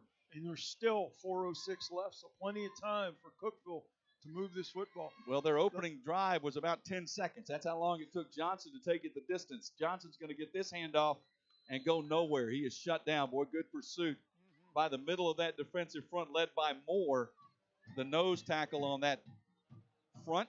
2nd down and 10. And remember, Cookeville has 2 timeouts remaining. Lebanon does not have any timeouts remaining. That was great penetration by the defensive line for Lebanon that time. Well, Johnson had the 68-yard carry for the opening carry for the touchdown. He hasn't gotten anything done since then. They've shut that down. 2 wide to the right, 1 to the left for the Cavaliers. Clock running, 3:23 to go first half. Owen in the gun. Read option, hands off up the middle, just getting what he can across the 10 to about the 12-yard line. That'll bring up 3rd down. And I'm sure that Taylor Hennigan, the head coach, cautioned the offense. 2 arms wrapped around the football down here. Do not. And more than one tackler. We have to get all hats to the football. As many guys that can find it, you got to get there. It's going to take 2, 3, 4 guys to get this guy down. 3rd and about 8. Big play. Shotgun formation. Wide outs to each side. Hudson is in the slot to the right. He's in that tight end position, just a step off the line. Play clock is at 5.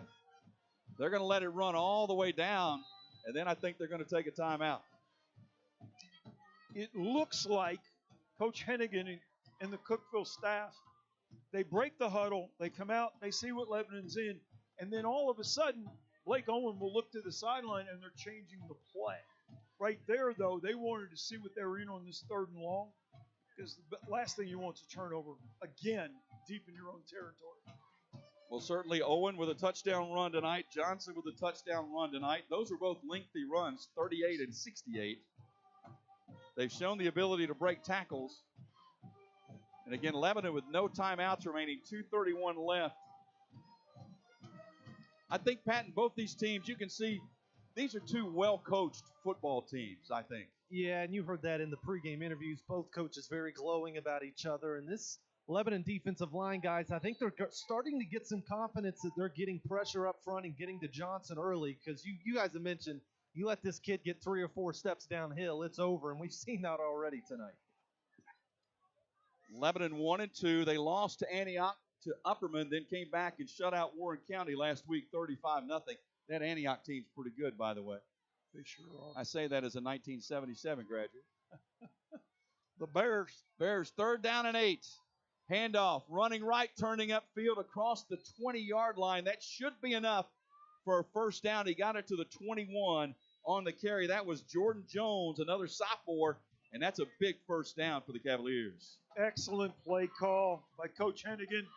They went to a condensed formation to the field. They had a tight end and a wide receiver who blocked down, and they got the speed sweep left to right around the corner. Wow. Big play. Interesting, too, substitutions on the offensive line for Cookeville. They have substituted the right side of the offensive line in a situation with 2 minutes left in this first half. Read option, keep by Owen, running left, and the good job of penetration and defense there by the Blue Devils to shut that down for no gain, maybe even a loss of a yard on the play. Nice adjustment by the Lebanon defense here. This is like playing an option team. Somebody's got to be responsible for the dive. Somebody has to be responsible for the quarterback. And somebody has to be responsible for the speed sweep. And discipline is the key. Just read your guy and go to the football. Pierce Anderson, the rover back, and Sherelle Simpkins, the weak side linebacker, combined for the tackle there for a loss. 2nd down and 11. 1:13 left in the half. Owen to throw. Steps up, fires it long, looking down the far sideline, underthrown.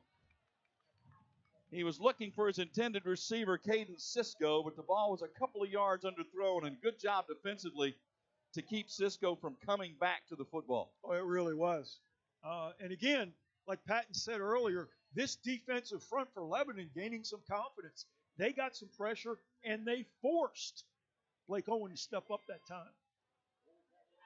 6th play of the drive. Clock stopped, 1:05 left in the half. 3rd down and 11. From the 20-yard line, once again the Cavaliers look to the sideline. Play clock is at 5. Owen in the gun. High snap. Toss sweep running left. Head of steam, not enough for the first down. Stopped at the 25-yard line.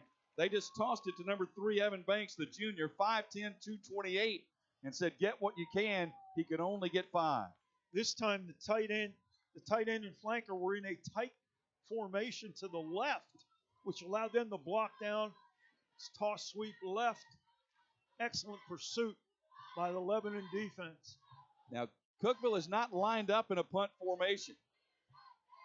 They may have Owen quick kick this again. I think so. Clock is counting down. They've got 10 seconds left on the play clock, 25 on the game clock. They'll let it go all the way down. Might burn a timeout. They have one left. There it is. That's what they're going to do. So they take it all the way down to 17 seconds left. I don't know how good their long snapper is. So rather than put your punter back 14 yards deep, this deep in your own part of the field, to risk a high snap, whatever, I would think the shotgun snap will go to the quarterback and he's going to quick kick it because there's only 17 seconds left. You can run 8-9 seconds out of it. Patton, and with the way teams are running rugby punt now. Oh, yeah, absolutely. You can roll to the field or whichever and buy way. some time. Buy some time, yes. Patton, we haven't talked about the weather. That's a good thing.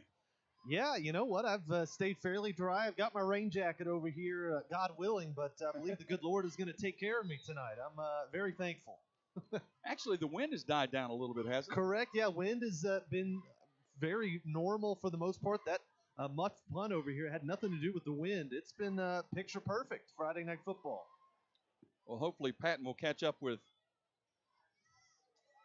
I think, one of our head coaches as we head to the locker room for halftime coming up in 17 seconds.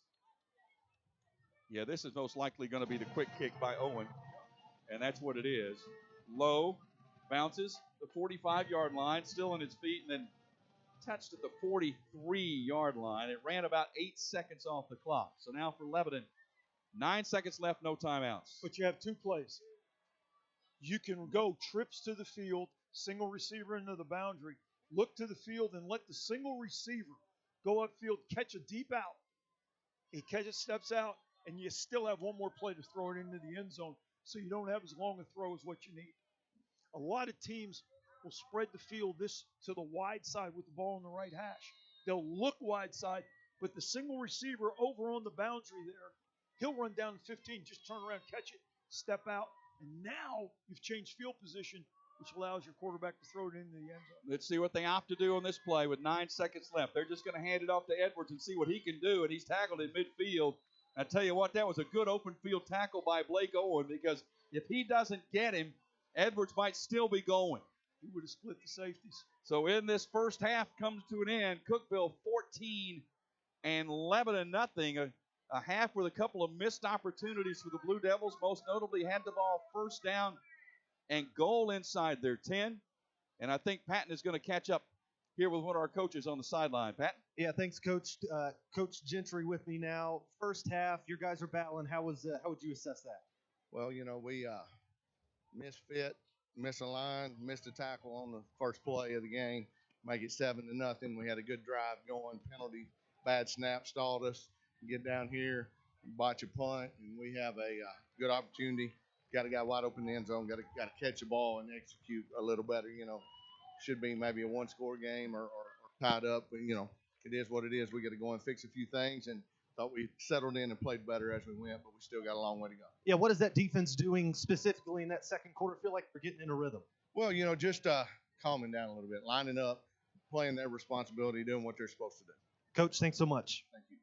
Guys, back to you. Coach Gentry, and thank you, Patton, for the interview. I think he was dead on it. I think in the grand scheme of things, Lebanon's probably pretty happy to be where they are right now. This one could have gotten away early. On the other side, I think he's right. They could be one score behind. No doubt about it. And when you misfit in the run game against a back, like Cookeville, the quarterback and running back that they have, those guys are going to make big plays, explosives. And, to create explosives, you have to have speed. Well, we're seeing We're seeing two running backs with great speed out here tonight. But Joe, defense, it starts with aligning right and playing the right gap. Gap integrity is something coaches talk about all the time. If you get out of your gap, you're creating a big running lane there, and these backs will take advantage of those mistakes. It is halftime in Lebanon, Tennessee. It's Cookeville 14 and Lebanon nothing. Stay with us. We'll come back with a halftime report and more in just a moment on WNSR Nashville Sports Radio. Are you a victim of the timeshare trap and think there's no way out? I'm Chuck McDowell, founder of Wesley Financial Group, the original timeshare cancellation expert. And I'm here to tell you that there is a way out.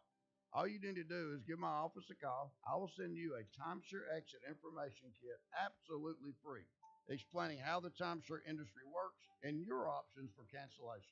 Call now for your free info kit. 800-328-9696. That's 800-328-9696. When the arena lights dim for a concert, or when the crowd becomes one at a big game, you can almost feel like you're the biggest fan. But who's your biggest fan? It's the person that will get you home safely after a night of drinking. It's the person who looks out for your life to make sure you leave the stadium with someone sober. This could be a designated driver or someone who offers to get you a ride share. Because in Tennessee, fans don't let fans drive drunk. Brought to you by the Tennessee Highway Safety Office, a division of the Tennessee Department of Safety and Homeland Security. Hello, this is Greg Pogue inviting you to join Albert Dawson and me for the Tennessee State Tigers football game broadcast this coming Saturday night for the annual Southern Heritage Classic at the Liberty Bowl against HBCU rival Arkansas Pine Bluff in a series dating back to 1923. The Tigers open the season with an impressive win over Mississippi Valley State, and they hope to bounce back Saturday from that loss at North Dakota State. That's Tennessee State versus Arkansas Pine Bluff right here on Nashville Sports Radio, WNSR. Pre-game show at 5:30 and kickoff at 6. Hey, Nashville Nashville? Start your day the right way with Bongo Java Cafe, located in the lobby of the Omni Nashville Hotel. Bongo Java is Nashville's oldest local coffee company. Get your day started with a freshly baked muffin and wash it down with a hot cup of dark roast or hair of the dog blend. With free Wi-Fi, you can get some work done while enjoying a toasted breakfast sandwich. Beat the traffic. Treat yourself at Bongo Java Cafe, located in the lobby of the Omni Nashville Hotel, 5th Avenue, downtown Music City.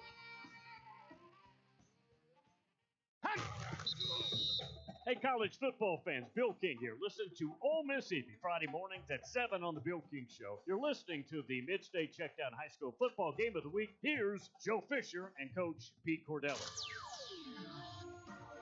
Halftime from Lebanon High School. The Cavaliers of Cookeville lead the Blue Devils of Lebanon by a score of 14-0.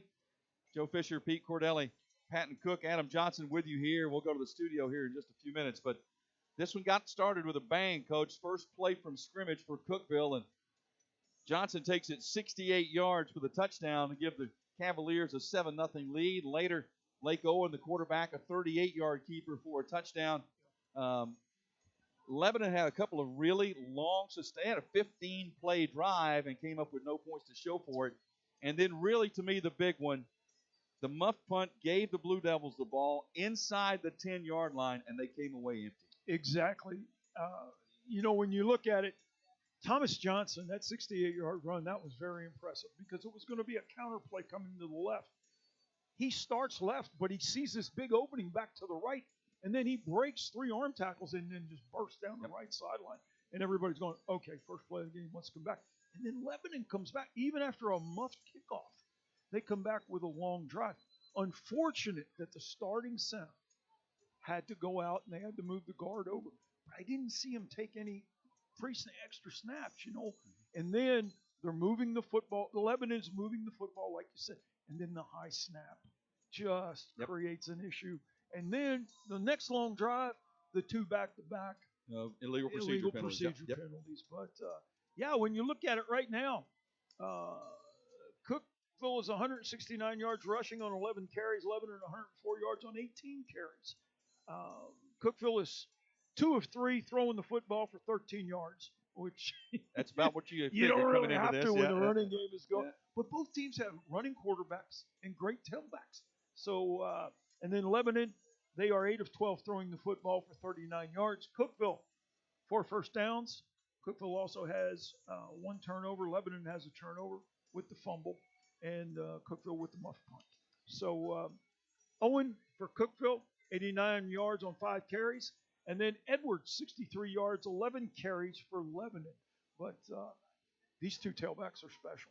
Wow. Yep, be curious to see if Cookeville wants to put it in the air anymore in the second half at all or just keep it on the ground. Lebanon's going to probably have to put the ball in the air a little bit. And they had one in the end zone for the touchdown, just didn't convert it. I think the Lebanon defense made some adjustments there in the second quarter. Like Patton said, defensive front is getting more confidence. But the linebackers are starting to play downhill more, and they're getting more hats around the football.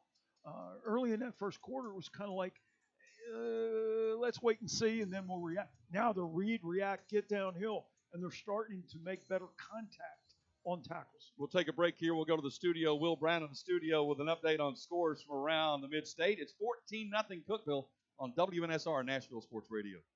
When was the last time you did something fun with family, friends, coworkers, and clients? What if I told you about a place under one roof that offers affordable entertainment for all ages? That's what you'll find at Strike and Spare Family Fun Centers in Donaldson, Hermitage, Tusculum, Hendersonville, and Murfreesboro with bowling, games, food, drink, and entertainment for all ages. Enjoy an enhanced experience in Hendersonville or Murfreesboro where they feature additional fun with bumper cars, laser tag, roller skating, and more. All locations are open 7 days a week, including holidays. Visit online at strikeandspare.com. Strike and Spare, where fun is bowling. Hey, the next time you need urgent care, instead of sitting in a dreaded waiting room, call Medical House Calls to give you the care you need in the comfort of your home, office, or wherever you are. Medical House Calls treats everything an urgent care can and provides a variety of preventative healthcare services, including IV therapy, NAD, and a cutting-edge weight loss program that is proven to work. Medical House Calls delivers the highest quality care for children, adults, and seniors. Scheduling appointments is super easy. Go to medicalhousecalls.com, medicalhousecalls.com, and click on Schedule an Appointment. It's that easy. Medical House Calls. The nearest clinic is where you are. Hello, this is Greg Pogue. The first time I met Tim Leeper, owner of Tim Leeper Roofing, I didn't know I needed a roof on my home, but I recalled meeting Tim as a huge supporter of Hope Hines' annual charity golf tournament, and upon further research at timleeperroofing.com, that his long-based MidState company was a former recipient of Roofing Contractor of the Year in Tennessee. Now in these trying times, we all should seek a comfort level personally and professionally. So if you have roofing issues, either residential or commercial, I recommend Tim Leeper Roofing. Please give them a visit at timleeperroofing.com. Bob's Steak and Chop House, located in the Omni Nashville Hotel, is a nationally renowned steakhouse specializing in the finest corn-fed Midwestern prime beef. The menu formula is simple: incredible meat, gigantic shrimp, fabulous salads, and decadent desserts. Start your experience at Bob's with the fried calamari or fresh scallops seared in Texas burnt honey. All the beef at Bob's Steak and Chop House are USDA prime cuts, from the traditional filet of tenderloin and ribeye to the adventurous Kansas City bone-in strip. They even have 2 different surf and turf options. And if you're looking for the other white meat, Bob's Steak and Chop House serves a dry-aged pork tomahawk with homemade applesauce. Fresh seafood is on the menu, from salmon to scampi, and even fresh lobster tail. For reservations, give them a call or log on to the Omni Nashville Hotel website. Bob's Steak and Chop House at the Omni Nashville Hotel. The MidState Checkdown High School Football Game of the Week will continue shortly. Now, here's your scoreboard update from the Strike and Spare studio. We're at the halfway point. WNSR MidState Checkdown Game of the Week. Cookeville 14, Lebanon 0. And how, when you look at the score, both teams doing some good things well, but a lot of missed opportunities, especially for Lebanon. We'll get into that in the post game. But just to go ahead and let you know that our broadcast is brought to you by Wesley Mortgage, Medical House Calls, Strike and Spare, Tim Leeper Roofing, and our good friends at Omni Nashville Hotel. We'll get right into the scoreboard. Blackman with a 20-0 lead over Summit in the second quarter. Clinton 20, Campbell County 7. That game is in the fourth quarter. Coffee County 14. Siegel has yet to get on the board, almost at the halfway point. East Robinson shutting out Sycamore 20-0 in the fourth quarter. Early stages, Loudoun 38, East Ridge 6. One final to report: Oak Ridge 35, Carnes 0. Oakland, a battle of 2 3-0 teams, 27-8 over the Antioch Bears. That game in the second quarter. Germantown Riverdale, a 4-point lead for Germantown, 7-3. Stewart's Creek, the My TV 30 game of the week, a good one in Rockville, Tennessee. Stewart's Creek 7, Rockville 0. Meigs County 14, Sweetwater 3. Marion County 16, Fayetteville 0. That game is at halftime. Green Hill 15, Wilson Central has not gotten on the board. A battle of 2 Wilson County teams, early stages, second quarter for that one. And the guys from down in Charlotte, Tennessee, Creekwood 14, Montgomery Central 0. Montgomery Central really struggling this year, 0-3 on the year. Eagleville 12, Collinwood 7. That game is 2 quarters in the books. Tullahoma looking to get their second win of the season, going up against an 0-3 Franklin County team. That game in the second stanza, Tullahoma 14, Franklin County yet to get on the board. Lincoln County 42, Spring Hill 7. So Lincoln County with a 35-point lead, almost at the halfway mark in that game. Wayne County, Moore County. Wayne County with a 1-point lead, 8-7 over Moore County. Pearl-Cohn Pure Youth Academy, and how Pure stands for Persevering Under Restraints and Extremes. They are a charter school program out of Memphis, Tennessee. Yet to get a score on that game. Would love to get one there. Richland 14, Fairview 10. Shelbyville and Columbia tied at 14. And the Yellow Jackets from Robertson County, Springfield 27, Station Camp 0. Station Camp, as you know, how coming off of a one-sided defeat versus Henry County, Marshall County last week. That was my TV 30 game of the week.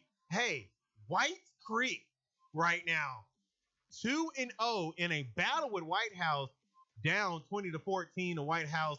Centennial over James Lawson, formerly known as Hillwood. Centennial all over the Lightning of James Lawson, 41-20. 0. Dyer County 26, Chester County 7, Columbia County, and Huntington. Huntington with a 21-13 lead at the halfway point in that matchup. Franklin at halftime defeating Independence 14-0. Jackson Northside 16, Lexington 7, Crockett County 7, Jackson Southside. And that's always a big rivalry when Jackson Northside and Jackson Southside play each other down in Jackson, Tennessee. It's always a fun game to have an ear to the radio for that one. But Crockett County with the lead 7-6, McKenzie 42, McEwen 7, Milan 46, Camden Central 6, and a couple more scores. Clarksville 14, Hopkinsville 7, Covington 25, Scottsdale yet to get on the board. Our score here, Cookeville with the lead 14-0 over Lebanon. And that's been an interesting game. I mean, when you hear 14-0, you would think, oh man, it's a rough afternoon out there for the Lebanon Blue Devils, but not necessarily the case. I mean, Cookeville scoring on their opening drive a 68-yard touchdown run, and then on their second drive, Lebanon, on their first drive, Lebanon took the ball about 15 plays, a little over 5 minutes off the clock, and just had nothing to show for. 5 of 6 on third down, and just nada. And then Cookeville would take it on their third drive in the first quarter, and then a 38-yard touchdown run for the Cavaliers gave Cookeville the lead 14-0. Actually, that touchdown was in the early stages of the second quarter. But a good conversation with Coach Gentry and Patton. I like how he stated that, we just need to do a better job of playing assignment football. And we've started to come together as a defense here in the second quarter because Cookeville wasn't really able to get a lot done, especially on the ground. That's what they're known for, running the football. The starting quarterback and the starting running back over 100 yards last week in their win. So 14-0 is the score at halftime. What we'll do, we'll take a break and we'll take it back to the guys. You're listening to the WNSR MidState Checkdown Game of the Week, brought to you by Wesley Mortgage, Medical House Calls, Strike and Spare, Tim Leeper Roofing, and Omni Nashville Hotel. We'll be right back. I love playing sports, especially for my school. And that's because school sports are special. It's where it's safe to fail. It's where we're taught resilience, where our fear becomes confidence. It's where we learn to get back up after every fall. School sports are where 7.8 million students go from I can't to I can. This message presented by the TSSAA and the Tennessee Interscholastic Athletic Administrators Association. It's the NFL on Sports USA, and we're a mile high as the Pittsburgh Steelers come to Denver to face the Broncos. The Men of Steel bring Russell Wilson back with talent like Najee and Pickens on his side. Here's it to Najee Harris, starts up the middle, cuts it to the left, and he goes into the end zone. The Orange Crush have rookie Bo Nix under center and Javonte Williams running the rock. It's the Steelers at the Broncos, this Sunday on Sports USA. Coverage begins at 3 p.m. on WNSR, Nashville Sports Radio. Hey, this is Greg Pogue inviting you to come hang out every Saturday morning for 2 hours of shows from the iconic Roy's Meat Service in East Nashville. First at 8 o'clock, 13th season of Prep Football Talk presented by Freeman Webb with co-host Coach Bubba Spears. Then following that at 9 from Roy's, it's the return of One-on-One with Greg Pogue, also presented by Freeman Webb. That's Saturday morning at 8 with Prep Football Talk. And then One-on-One with Greg Pogue at 9, all presented by Freeman Webb from Roy's Meat Service in East Nashville. Welcome back to the MidState Checkdown High School Football Game of the Week. Now, back to the field for second half kickoff. Joe Fisher with play-by-play and Coach Pete Cordelli with color analysis. Now, down to the field, and here is Joe Fisher. Thank you very much, John Young. We just dropped set for the second half from Lebanon High School. 14-0 is the Cookeville advantage. I'm curious, both these teams go to the locker room. Coach, what do you think was the discussion in each locker room, each focus for the coaches? I believe for Lebanon, it's what Coach said walking off the field talking to Patton. We got to calm down. We've had plays. We have to make them. We have to finish. You can't drop a ball in the end zone when you're wide open and things like that. They have to get the center snap worked out. And on defense, they got to get more hats to the football to stop this running game for Cookeville. And they know, again, it's gonna start with the tailback, and then it's gonna go to the running back. And it's like playing the option, like I said earlier. Somebody's got to be on a dive, somebody has to be on a quarterback, and somebody has to, and they're using the motion guy as the speed sweep guy. For Cookeville, control line of scrimmage. Yeah. You know, run to set up the pass. They don't have to throw the football right now because they are moving the ball on the ground so well. This big offensive line, especially the left side, is doing a very nice job. I don't think we're going to see the ball in the air very much in the second half because you have the quarterback run being such a big part of the running game. The thing I question is the left guard who came in. When Lebanon's center got hurt, right, and the left guard had to move to center, the young guy they replaced him with, he's a little bit undersized, and I think you're going to see Cookeville try to take advantage there and get upfield and get more pressure on Isaiah here in the second half. You know, it's interesting, and we get used to this. You see players not only at the smaller schools, but even at the Class 6A schools. Mm-hmm. Your best players play both sides of the football. Yes. It is still, though, not totally unusual, but to see a starting quarterback play a linebacker position. A lot of times you see him play safety, you know, or a cornerback. But factor in a guy having to play every play, and especially a quarterback who is a running quarterback. He's not just dropping back and throwing the ball all over the place. That's a lot of contact. It's a lot of that. Do you worry about that as a coach, or is that just the way it is, and that's what you got to do? I was very impressed with Blake Owen when I was on the field pregame. This guy is put together physically. I mean, he's been in the weight room quite a bit, and he's a very good athlete. But I will say this again. We talked about it in the pregame show. Last week against White County, it was 21-21 at the half. And then Cookeville took over in the third quarter. But it was Blake Owen who does the job there. White County starts to come back, and they're going on a drive here, possibly tied up last drive of the game. It was Blake Owen from his outside linebacker spot that comes up with the sack that ends the game and wins the game. He also was on the kickoff coverage team last week and blew up two guys. This young man has a great future ahead of him, but his poise and composure as a quarterback, he likes the physicality of the game. And you got to go with your best guy. And it's nice that he has a running back in Johnson as well. That we're going to see a little bit more quarterback run out of Cookeville here in the second half, I believe. 2 long runs for the touchdowns for Cookeville in the first half, 68 yards by Johnson, who, now to Lebanon's credit, he didn't get anything after that. No. I mean, they shut him down after that. Did a good job of getting hands to the football on him. Owen had a 38-yard run for their second touchdown. Joe, I think if you're Lebanon, I think as a defense, you have to make Cookeville one-dimensional. So stop the run game. Force them to throw the football. And what's going to go a long way is if Lebanon can come out and get some points on the board here in the third quarter. Yeah, they I certainly disappointed, and they had the opportunity. They were given the short field on the muff punt, got the ball first and goal just inside the 10, had a play that should have been a touchdown. They just could not finish it, could not convert it in the back right corner of the end zone. If that play hits, we're in a whole different situation than we are right now. No question. But that was a fast first half. Yeah, it was. Well, because of the run game. Well, the one drive, Lebanon's first drive in the first quarter, they had 5 first downs. They convert, and they went third down, all 5 of the first downs. They converted on third down to get it. They marched downfield, got it into Cookeville territory, and then stalled.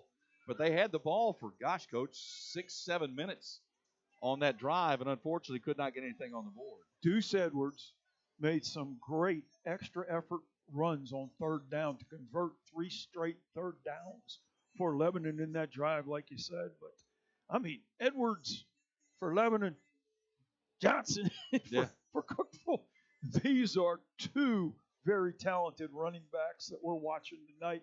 And I think they've got great futures on the next level. Patton Cook's down on the sidelines with us. We're in that period now. They've started doing this in high school football a couple of years ago, I guess. They had the countdown clock, 20 minutes on the countdown clock, and then when it gets to 0, they put 3 more minutes on it to give the teams 3 more minutes to go through their warm-up.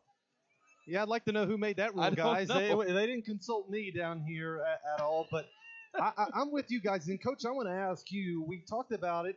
Seems like Lebanon's defensive front and linebackers starting to maybe get some rhythm there. What changes do you think Cookeville made? Because if we're seeing it over here, the coaches are absolutely seeing it. Do you think they'll make any adjustments on that front? I think in the first quarter, Pat, Lebanon, they were playing a little bit of read defense up front.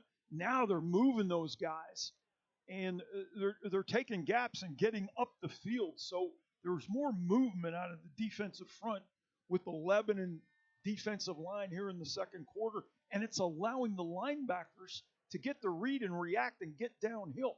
We saw a lot more activity out of the inside linebackers there in the second quarter. Now, Lebanon's going to get the football to open this third quarter. Our schedule tomorrow on WNSR, Bassmaster Radio at 7 o'clock, followed by Prep Football Talk at 8 to get all of what's going on in the Mid-State and high school football. Then one-on-one, Greg Pogue at 9 o'clock. Then 10 o'clock, What's Good with JB and KB, the podcast show. And then later on in the day, Greg will be down in Memphis, Southern Heritage Classic, Tennessee State playing Arkansas Pine Bluff in Memphis. That's a 5:30 airtime, I believe, a 6 o'clock kickoff for that classic down in Memphis. That's always a huge event. It's now coupled. There's a golf tournament on Thursday and big events on Friday tonight. And then the game tomorrow night is super. So Southern Heritage Classic is a tremendous event to go to. So I misspoke. Cookeville will get the football to open the third quarter. They won the toss and deferred before the game. So Harden is back deep along with Barrett to receive the kickoff. And Tristan Phillips handles the kickoff duties here. Let's see. We've seen so many of these kicks go short instead of long. Let's see what the Blue Devils opt to do. And they will kick this one deep, and it will be Harden on the run at the 15, near sideline to the 20, to the middle of the field to the 25, has room, bounces right to the 30, and upended at the 35 on a nice open field tackle out there to prevent a bigger gain on that play, but a nice starting position now for the Cavaliers of Cookeville, as that was Gavin Gregory who made the tackle for the Blue Devils. Gavin Gregory showed excellent speed and an angle to the football there to make that tackle, because if he misses, that could have been a potential house call. Yep, may have been gone. First down from the 35-yard line for the Cavaliers of Cookeville, moving right to left. Ball is on the far hash mark. Wide trips. Look at this. Yep, trip receivers to this near side in a triangle formation. Owen in the shotgun. They look to the sideline once again after they sort of simulate the snap. Look to the sideline. Play clock is at 15. Now they're ready to go. Owen settles back in, mouthpiece in. Takes the snap. He's going to run all the way across the 35, across the 40 to the 41-yard line. So a gain of 6 on first down. Jordan Jewell with the tackle. Joe, that time the outside linebacker for Lebanon to the wide field, he was halfway between the receivers and the tackle. That's called apexing. And so when the call's coming in from the sideline, that became quarterback run, because that outside linebacker can't fall in to make the tackle. Gain of 6, second down and 4. Very deliberate offense. They line up, then look to the sideline, consulting the armband this time, changing the play is Owen. Play clock is inside 10. Owen this time will give to Johnson. He'll try the right side, penalty flag thrown in behind the play.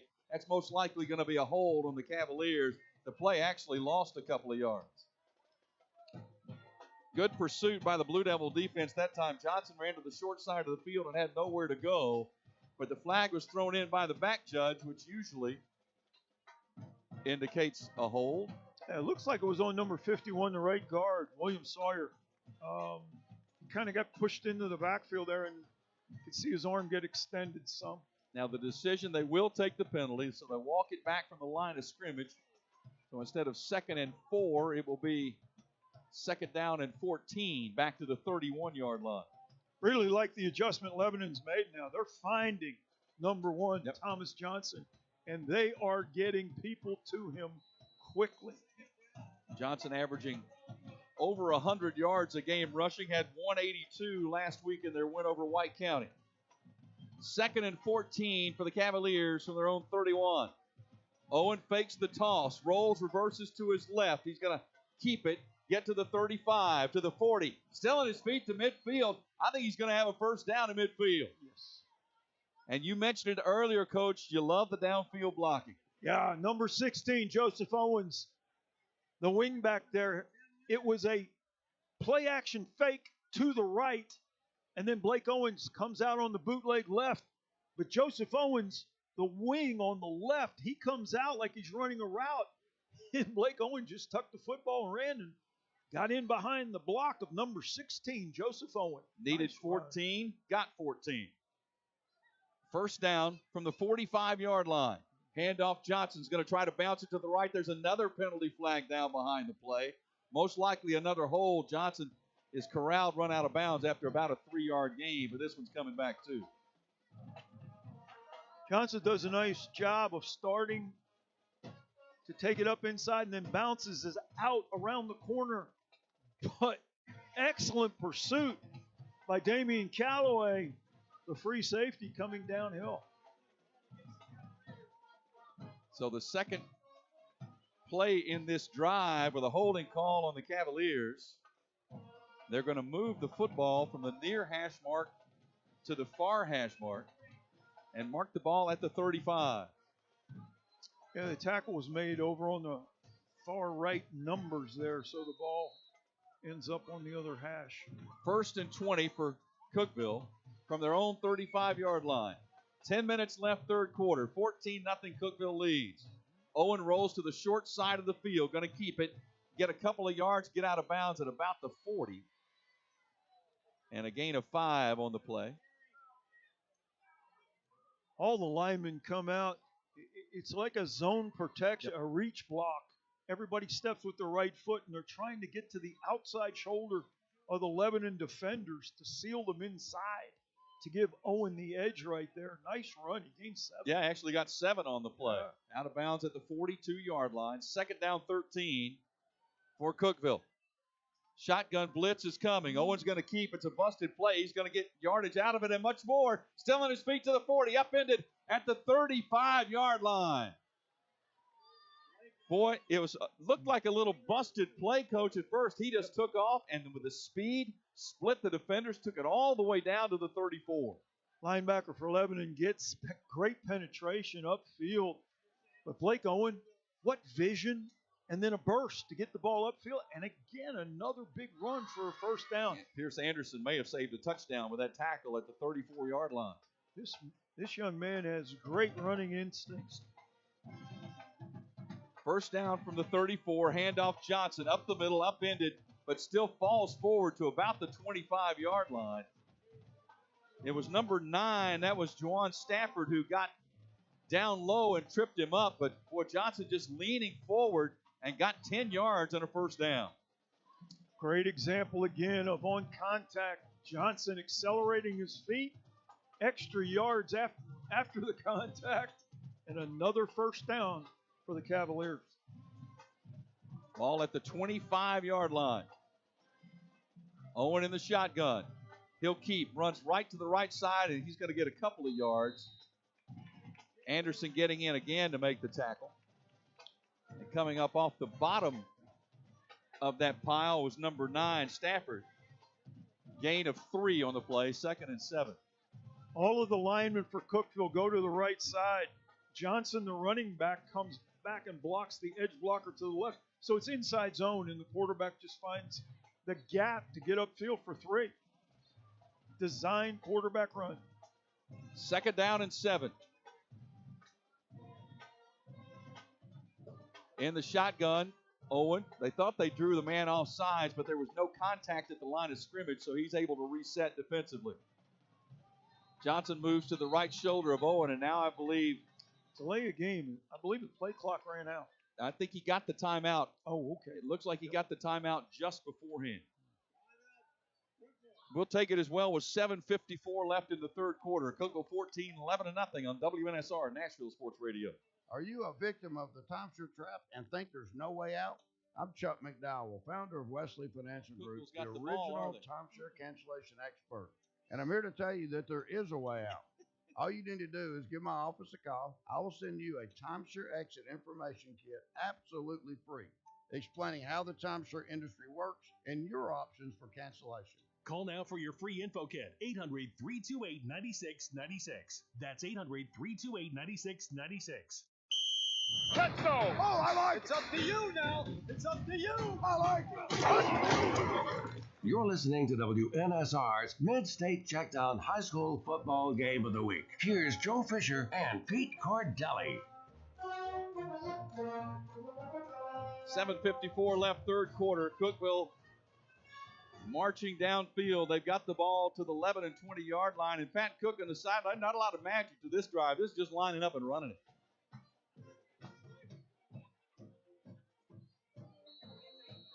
We're about set to go back to play here.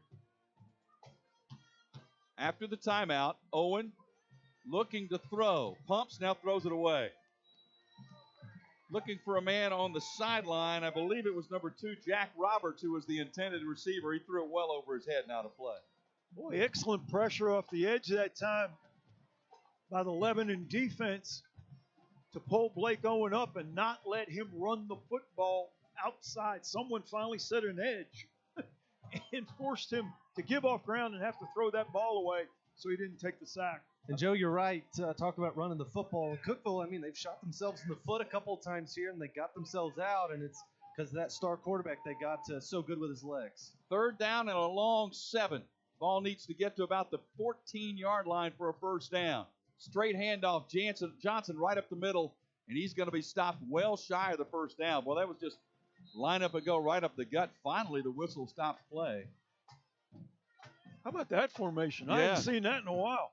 Blake Owen under center, fullback 2 yards behind him, and the two backs in the backfield. That's just straight power. Wedge blocking, and let's go. So now the decision for Cookeville, 4th down and 4, and I believe they're going to go for it here. Ball is spotted at the 18-yard line.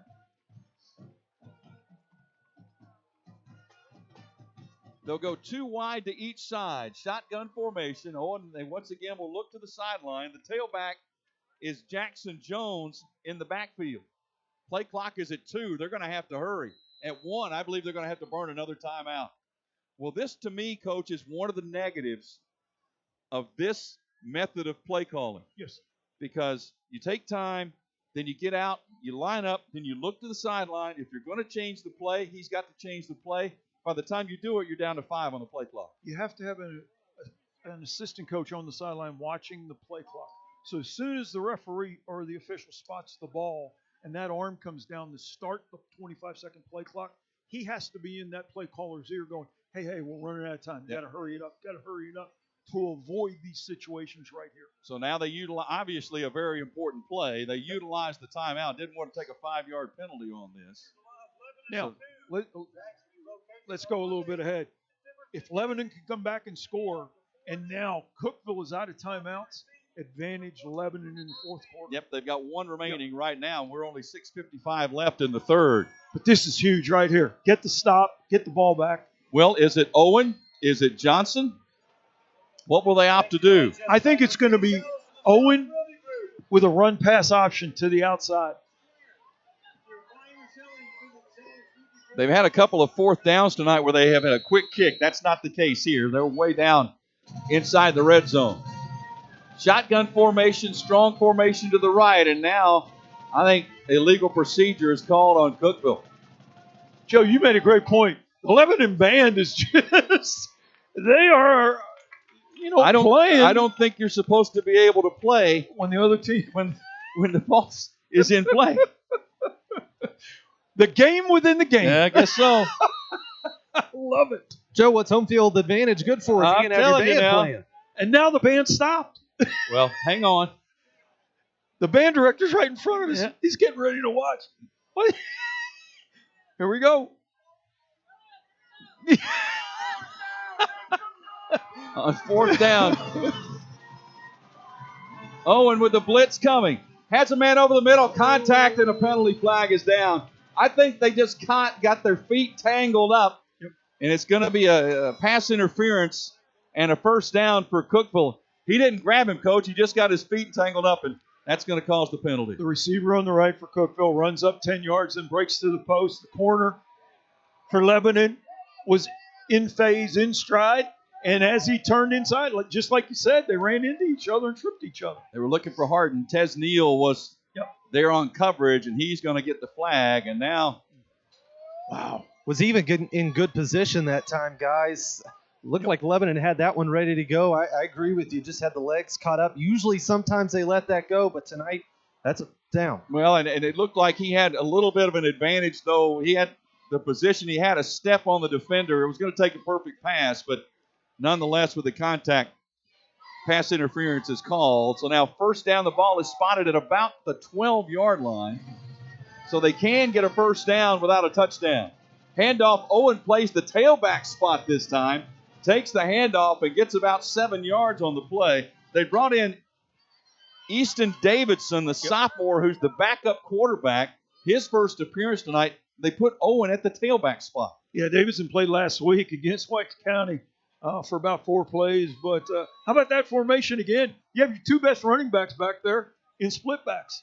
Nice job. And you know what? Impressed by Thomas Johnson coming around the block. They're back in that same formation. It's kind of like the old wishbone formation. Handoff to the up man who pushes it forward toward the goal line. I don't think he got in. Think he's about a yard shy of getting in. It's third down. Yeah, that's a formation you don't see much anymore. No, not at all. I mean, this is just power football right now. Smash mouth. That's what it is. And it was enough for the first down, so it'll be first and goal from the 1. And Davidson at quarterback is saying, let me sneak this in, Coach. I'd like to put one in the end zone myself. He's not. He's going to hand it to the up man in that formation. Did he get in? I'm waiting for the signal. There it is. And there it is. Touchdown, Cookeville. A methodical ground game drive that results in the touchdown for the Cavaliers. Helped by the 4th and 10 pass interference penalty. Like Patton said, just when you thought Lebanon had him stopped and was coming off the field, unfortunate that the corner and the receiver got their feet tangled up. So Alonzo Sanchez Cantu on to attempt the extra point for the Cavaliers.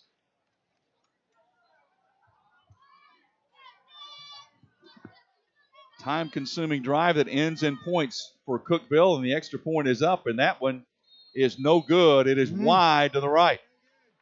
Okay. 6:12 left, third quarter. New score, Cookeville 20, Lebanon nothing on WNSR Nashville Sports Radio. When the arena lights dim for a concert, or when the crowd becomes one at a big game, you can almost feel like you're the biggest fan.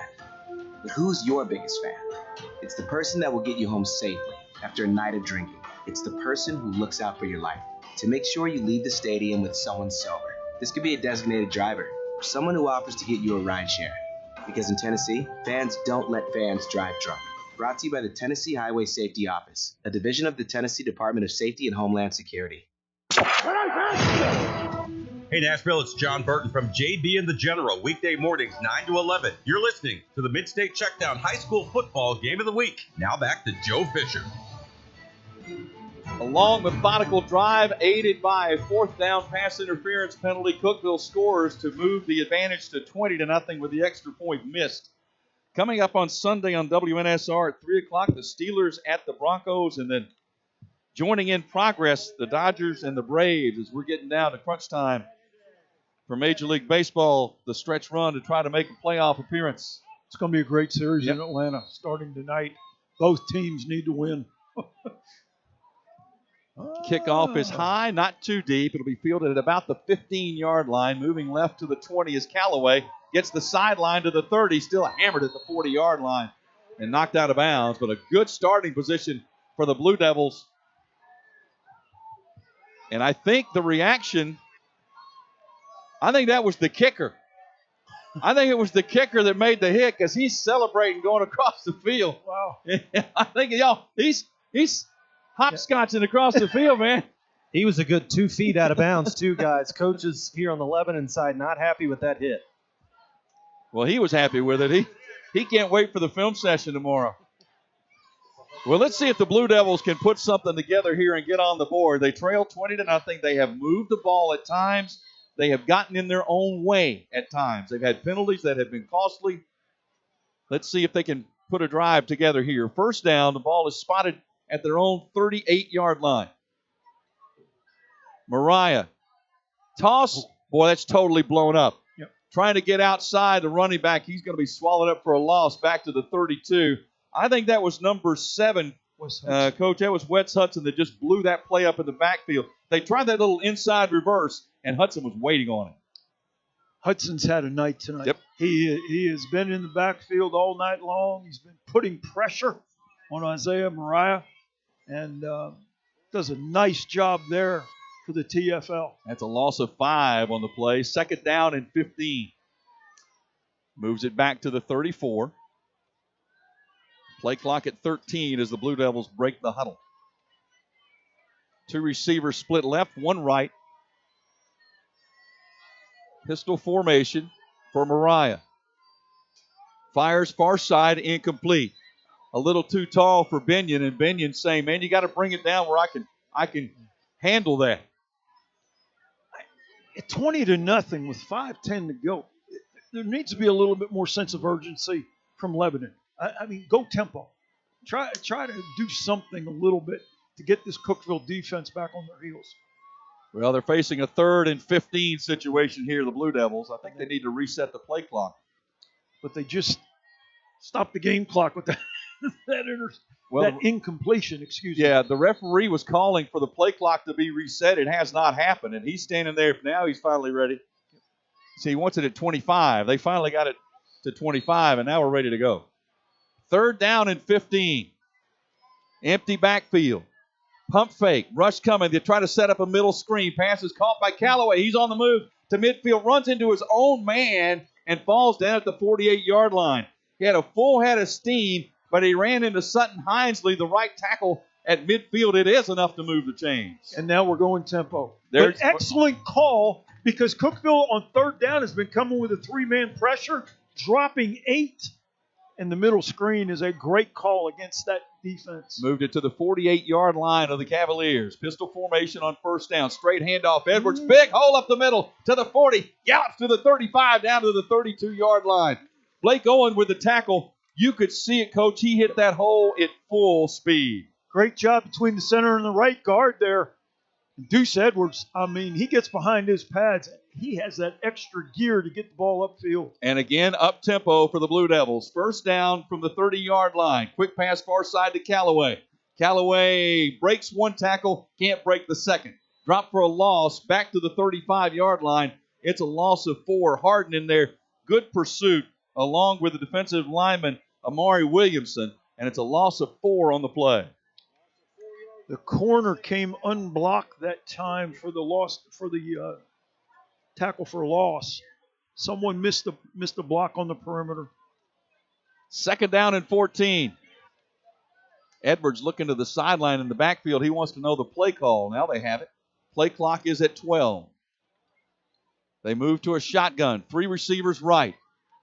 Keeper, Mariah, tries to bounce outside, running right. Puts a foot in the ground, tackled, open field tackle at the 31-yard line. Nice stop there by Kelly Davis. Gain of 4 brings up 3rd down and 10. Zone read that time by the quarterback, by Isaiah Mariah. Fakes the Deuce. Deuce going right to left. And Mariah just couldn't get around the corner. Well, this is 4-down territory, you've got to believe. No for Lebanon. question. Yes. 3:18 left in this 3rd quarter. Clock running. Cookeville leading 20-0. Lebanon trying to put a drive together and get points on the board.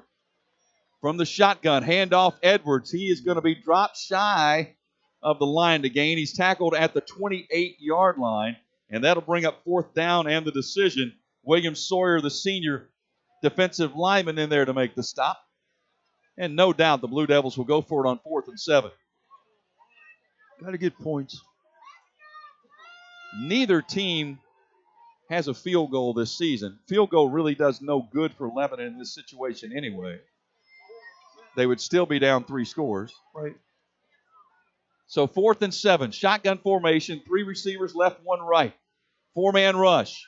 being flushed Mariah. Now tries to bounce it to the left. Being chased out there by Hudson once again. Plants, sends one toward the end zone. It is broken up and incomplete. Wow. Lucas Harden there defensively for Cookeville. And that'll turn it over on downs. Mariah does a great job not to take the sack there, scrambling, eventually running to his left and putting the ball right in the receiver's hands. Excellent throw under pressure. He was looking for Binion in the back of the end zone, but it was broken up by Harden. So now with 2:18 left in the third, Cookeville will go on offense, first down from their own 28-yard line, and I think you're probably going to see more of a steady diet of Owen and Johnson. Again, tight formation.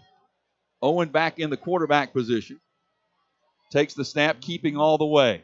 Has Johnson in front of him to block, pushes for about 6 or 7 yards, actually falls forward for 8 yards as he's dropped at the 37-yard line. And again, they run it on the left side over big Austin Hone, 6'4", 275, junior left tackle for the Cavaliers. Man, he gets some movement. Yes, he does. He's an impressive guy tonight. And Cookeville will be content to take their time between plays. See if they line up and look to the sideline once again. They do not. Owen will keep on the read option. Runs left. Tries a stiff arm. Stays on his feet. Stays in bounds across the 40. Still on his feet. Close to midfield. Wow, he tightrope the sideline at the 40-yard line and got about 9 more yards as he's just shy of midfield. This guy's got great running skills, great vision. He feels the pressure, can sidestep it, and then has a burst to run away from the pursuit. Patton, it looks like there may be a Lebanon player down right in front of their sideline. Yeah, I'm kind of staring down the sideline right now, trying to get an idea of who that is. Number 8, from what it looks like for Lebanon. That would be Quincy Bradford. 9, correction. 9, okay, 9. 9 is Juwan Stafford, who starts on the defensive line. He was a little slow to get up. He's walking off on his own now. But to expand on Blake Owen, guys, what he's also doing is he's staying in bounds. That clock is continuing to churn. Lebanon may have 2 more possessions this entire game, and the way the score stands right now, you can do the math. That's not enough time. So first down for the Cavaliers from their own 49-yard line. 1:14 left in the third quarter. Cookeville leading 20-0 as the band plays on. Owen hands off to Barrett. Barrett across midfield. Short gain to the 49-yard line. I would be shocked if Cookeville put the ball in the air again. Of course, about that time, be the time to do it. They're just controlling the line of scrimmage right now and getting great movement. So whoever's at tailback, and they have a couple really nice tailbacks, obviously, but Blake Owen is doing a masterful job running the football. His ball handling and the faking on the play action, on the zone read stuff is tremendous. Gain of 2 on the play. Second down and 8. Owen, read option again. Steps through a couple of tacklers, pushes it to the 47, maybe the 46-yard line. Being very careful with the football. That could be the final play of the third quarter. Lebanon coming with some pressure that time from the field. They brought an end and an outside linebacker, but Blake Owen just split them. Yeah, but he's already headed to the sideline. He knows they're not going to snap it again here in this third quarter. So Cookeville adds a touchdown in quarter number 3, and we go to the fourth. Cavaliers of Cookeville 20. The Blue Devils of Lebanon nothing on WNSR Nashville Sports Radio. Hello, this is Greg Pogan inviting you to join Albert Dawson and me for the Tennessee State Tigers football game broadcast this coming Saturday night for the annual Southern Heritage Classic at the Liberty Bowl against HBCU rival Arkansas Pine Bluff in a series dating back to 1923. The Tigers open the season with an impressive win over Mississippi Valley State, and they hope to bounce back Saturday from that loss at North Dakota State. That's Tennessee State versus Arkansas Pine Bluff right here on Nashville Sports Radio, WNSR. Pregame show at 5:30 and kickoff at 6. Welcome back to the MidState Checkdown High School Football Game of the Week. Here again, Joe Fisher and Coach Pete Cordelli. Cookeville looking to improve to 4-0. They are in command at the moment, 20-0 over Lebanon. Pat Cook on the sideline got a couple of scores for us. Yeah, certainly do. First up, Brentwood Academy and Father Ryan, 15-2 is the score there at the half. Brentwood High and Henry County, 7-0 at the half. Maplewood and East Nashville at the half, leading 41-0. Pearl Cone taking on Pure Academy out in Memphis. They're up 38-8 at the half. We have our first drone sighting. It's above the field. First play of the fourth quarter for the Cavaliers, moving left to right.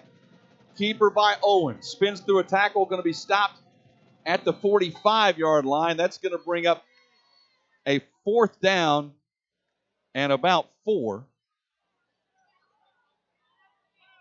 And we've seen the quick kick a couple of times in this situation. We might see that again here. Cookeville does a nice job with their pre-snap motion. And that time the slot receiver on the right goes right to left, trying to get the defense to widen and create bigger running lanes on the quarterback keep. Well, they line up at 4th and 4. Maybe try to draw them off sides here and get a first down. The look to the sideline, play clock at 7. Owen's going to drop back to punt this ball away. Takes the short snap. Kicks it to the far side. It will bounce inside the 15, inside the 10, and roll dead at about the 5-yard line. That's about as good as you can do. For a left-footed punter, that's pretty good. One step, gets it end over end. I thought it was interesting what you said, though. You think maybe Cookeville feels more comfortable with the shorter snap to the quarterback instead of the deep snap to the punter. Yeah, and again, like when we were talking, when Lebanon had to change centers, that affects your deep snapper as well. Oh, yeah. And in high school, the deep snapper, that becomes an issue if you can't get the ball back there with accuracy and velocity. And so if it's a high arcing, slow, most teams will put on a rush. Cookeville had a block kick for a return for a touchdown last week against White County. First down for the Blue Devils. The ball is spotted at their own 7-yard line. Mariah has gone all the way at quarterback. Toss sweep to Edwards, running right. He'll get outside. He'll get 10. He'll get 12 yards on a first down.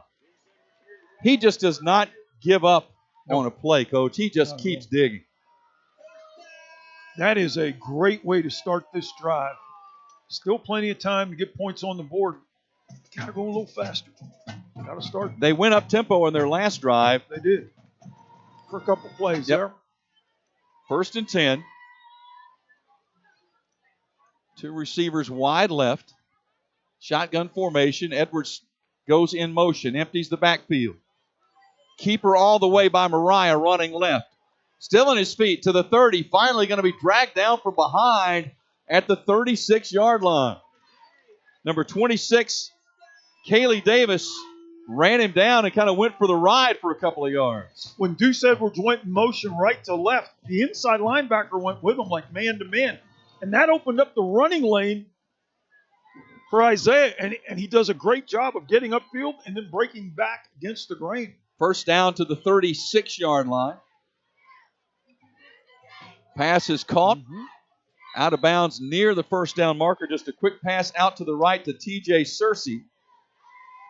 And it's a gain of 9. Yeah, great read, Joe. The corner was playing 9 yards off into the boundary.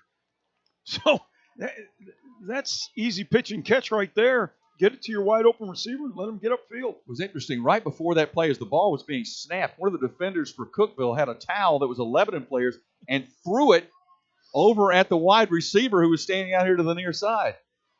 Referee just has picked that up. 2nd and 1. Toss to Edwards. Tries to get outside, running left. Oh, what a tremendous tackle. And that's Owen again. A perfect form tackle. Owen, the outside linebacker on the right side of the defense that time, just gets upfield, gets squared up on Deuce Edwards, wraps him up just like you teach it, brings him down for a tackle for loss. Loss back to the 41-yard line, brings up 3rd down and almost 6. Blake Owen is a complete football player now. Pistol formation. Now they'll shift to the shotgun. Mariah pumps, sends it down the wheel route. It is caught down the sideline and out of bounds near the 40 of the Cavaliers. The reception by Callaway.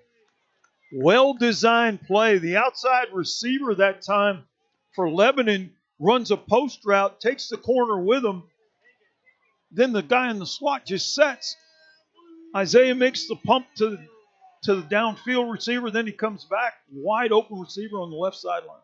9:14 left to play. Handoff to Edwards. Breaks one tackle. Finally tackled at the 36-yard line on the tackle made by number 11. That's Aiden Ray for the Cavaliers. But a gain, nice gain on first down of about 6 yards. Clock now inside 9 minutes to play. Mike Evans, the linebacker for Cookeville, comes with pressure and misses the tackle. Out of the gun. Keeper by Mariah. Runs left. Tackled after the gain for the first down. Down to about the 28-yard line. Mariah very gingerly gets up, and he looks to the sideline and says, I'm okay. Don't you think about taking me out of this game. What a great competitor. Looked, Patton, like he might have gotten one of those little stingers when he hit the ground, but he got up immediately. Yeah, hit his head pretty hard off the turf, but you mentioned it. There's no way he's coming out of this game. He's staying in there for his team. Clock running, 8:25 left to play. First down, Blue Devils. Mariah, they try to set up a screen. Mariah being chased. He throws the ball up for grabs. Is it intercepted? I believe it is. It is picked off by the Cavaliers. An ill-advised pass that time. I think it was Harden that got that interception. Lucas Harden, who's had a nice night tonight. Yeah, he really has. He and Wes Hudson have really played well for this Cookeville defense. But Harden, he's reading the eyes of the quarterback all the way. And the quarterback, rather than just throwing it out of bounds, he tries to throw it up the field to the wheel route there. And Harden just steps in front. I thought the ball might have hit the ground. But obviously the official on that side said no, it didn't. And timeout here taken by Lebanon. Frustration, I'm sure, for Coach Gentry. Pat, you look down. You talked to him at halftime, and he mentioned a couple of plays here or there. It's been more of the same in this second half. It has, and they had I thought, a bright spot in that third quarter. They got Cookeville behind the chains offensively, but once they converted those third downs, they got the touchdown here on the near sideline. It just feels like that game is flipped, and it's good to have the play style that Lebanon does. Cookeville similar, but coming back from behind when you rely on the run game as much as you do, it's tough sledding fighting back in the three-score game. Lebanon won this game last year, beat Cookeville 41-17. You look at this Class 6A Region 4, got some names in it. Mount Juliet, Lebanon, Cookeville, Green Hill, Wilson Central, Gallatin, Warren County. That's a pretty good district. Not bad. Very, very competitive. 1st and 10 for the Cavaliers of Cookeville. From their own 19-yard line. Man in motion toward the formation. Goes through the formation. Sets up in the slot left. Handoff to Johnson. Johnson tries that left side once again, Coach. He's going to get about 4 yards on the play. Got a flag here on this near sideline. Flag on the near sideline. Let's see. Now the officials are going to confer. It looked like they were going to go ahead and line up, get ready for another play, but now they're going to say, no, wait a minute. Didn't have him. They're going to pick it up, as a matter of fact. We didn't have a lot of flags in the first half, right. A few more in the second.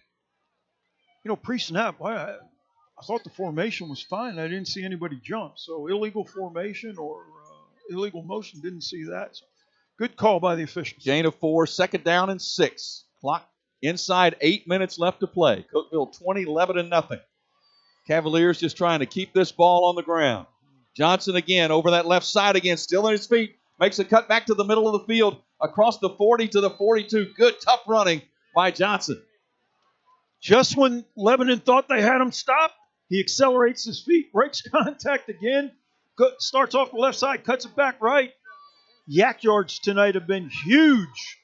Absolutely huge. He's 5'11", 174, but he runs bigger than that. Tackle made by Jordan Jewell, the senior strong side linebacker. With 7:25 left to play. Just what Coach Hennigan wanted. Yep. Keep the chains moving. Stay in bounds, keep the clock running. Yes. Shotgun formation. Handoff. Tailback across the 45. Bounces out to the left. He'll get to maybe the 46-yard line. That's Evan Banks, the junior. Came into the game with only 3 carries, 1 touchdown on the year. He's got a couple of carries tonight as we're inside 7 minutes left to play. And again, the biggest difference tonight is this Cookeville offensive line just dominating in the way that they have blocked Lebanon in front. They've run to both sides of the field, but they have favored the left side.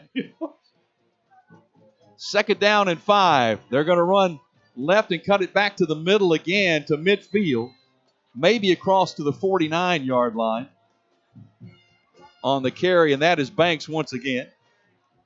Now, he's a little bit of a change-up coach, 5'11", but 220 plus. Yes. He's the power back.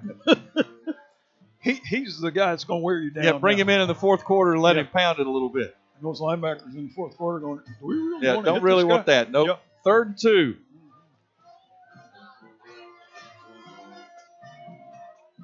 Blake Owen has had an excellent game tonight at quarterback for the Cavaliers, as well as at tailback, as well as at linebacker. I think that covers it.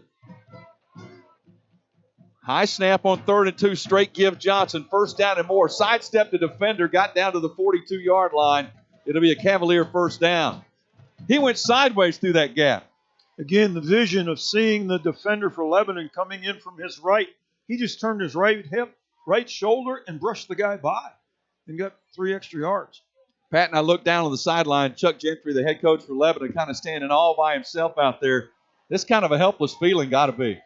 Yeah, certainly for an offensive coach. And defense hasn't played bad tonight, guys. The offense has had some moments where we're going to talk about it all night long. That couple plays they had at the 5-yard line after the muff punt, they couldn't get in there. It's been tough sledding for the offense. 1st down. Johnson again. He's going to be upended at the line of scrimmage, maybe a yard or so. That time they stuffed that line of scrimmage. A good penetration there. Number 40, Sherelle Simpkins. Number 10, Jordan Jewell. The linebackers combined for no gain on the play. Haven't been a lot of no gain running plays tonight. Right. And then when they have, when Cookeville has found them collapsing on Johnson, quarterbacks pull the ball and they kept it. 2nd and 10. It's a very well designed offense. Ball at the Blue Devils 42, and they've got guys that fit it very well. Owen, read option. Turns upfield, running left, stays on his feet to the 40, a gain of about 3, and it'll bring up 3rd down. Well, we talked about Coach Gentry down here. Coach Hennigan's got to love, in this offense, having a senior like Owen at the controls. No doubt. Good size, 6'1", 214, durable, has no problem with contact, likes running the football. 4 minutes left to play. 3rd and 8 as the band kicks in. Owen's going to keep up the middle, hit hard, a helmet comes off. I believe of a defender. Owen falls forward. He's going to be about 2 yards shy of the 1st down. He just ran through 2 Lebanon defenders there. He got the ball at the 2nd level, and the 2 linebackers that tried to close on him, he just split both of them, got extra yards. And one of them lost the helmet making the tackle, a big man trotting off the field. They wear the jerseys bunched up so you can't really even read the number on the front of the jersey because it's all crumpled up. It's number 53 whose helmet came off. And that was Deion Mills. So now 4th. Do they go for it here, Coach? 4th and 2, you have an opportunity to continue to run the clock out, or do they do the little quick kick again? That's been very successful for them. I think you'd like to close the game out in your 4-minute offense here. You know, if you get one more 1st down, basically the game's over. So control the clock, run it. Let's see. Owen lines up in the shotgun. They bring a man in motion, high snap. Owen's going to keep. Runs the left side, breaks a tackle, gets the 1st down, stays on his feet inside the 30-yard line. First contact, coach, had him shy of the first down. Second effort got him. He did the same thing Johnson did. He felt that defender coming in to make the tackle from his right side, and he just kind of sidestepped him, shuffled his feet a little bit, and then reaccelerated and got upfield for the first down and stayed in bounds to keep this clock running. First down from the 27-yard line. 2:45 left to play. New quarterback, Davidson, in to take the snap. Davidson hands off to Barrett. Barrett bounces it out to the left, stays on his feet. Inside the 20, inside the 15, dives down close to the 10-yard line. He's going to get inside the 10. They'll mark him out of bounds at the 7. Blake Barrett, the junior, came into the game with 12 carries for 57 yards. He's got 3 or 4 carries tonight. Impressive. This Cookeville offense is really impressive with the different ways they attack you. And interesting here, Davidson has played some all throughout the season, but interesting for the Coach Hennigan here, to get him in this situation in the final 2 minutes down inside the 10-yard line. Well, as much as Blake Owen plays, if he's got to come out of the game, you need your backup quarterback to have some reps. Barrett on the handoff, weaves through traffic toward the goal line and goes in for the touchdown. Touchdown, Cookeville.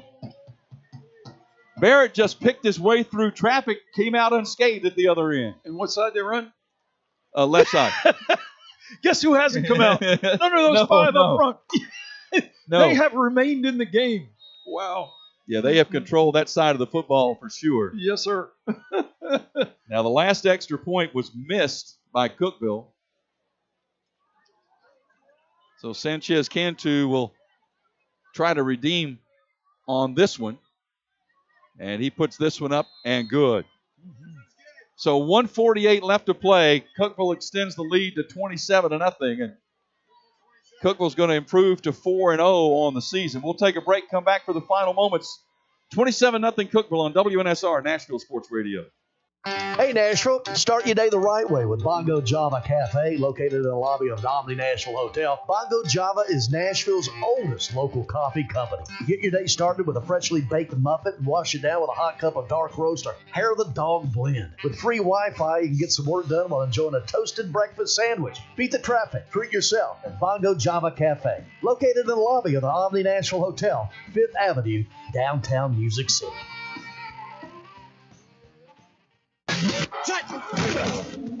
Hey Nashville, Bill King with the Bill King Show. Weekday morning, 6 to 9. You're listening to the MidState Checkdown High School Football Game of the Week. Now back to Joe Fisher and Coach Pete Cordelli. 27-0 Cookeville. Pitching a shutout here at Lebanon tonight. Patton Cook on the sideline with a score update. Yeah, Montgomery Bell Academy and CPA going to battle tonight. CPA up going into the fourth quarter, 34-6, and Green Hills right now up 28-0, guys, against Wilson Central. Kickoff is fielded at the 20-yard line.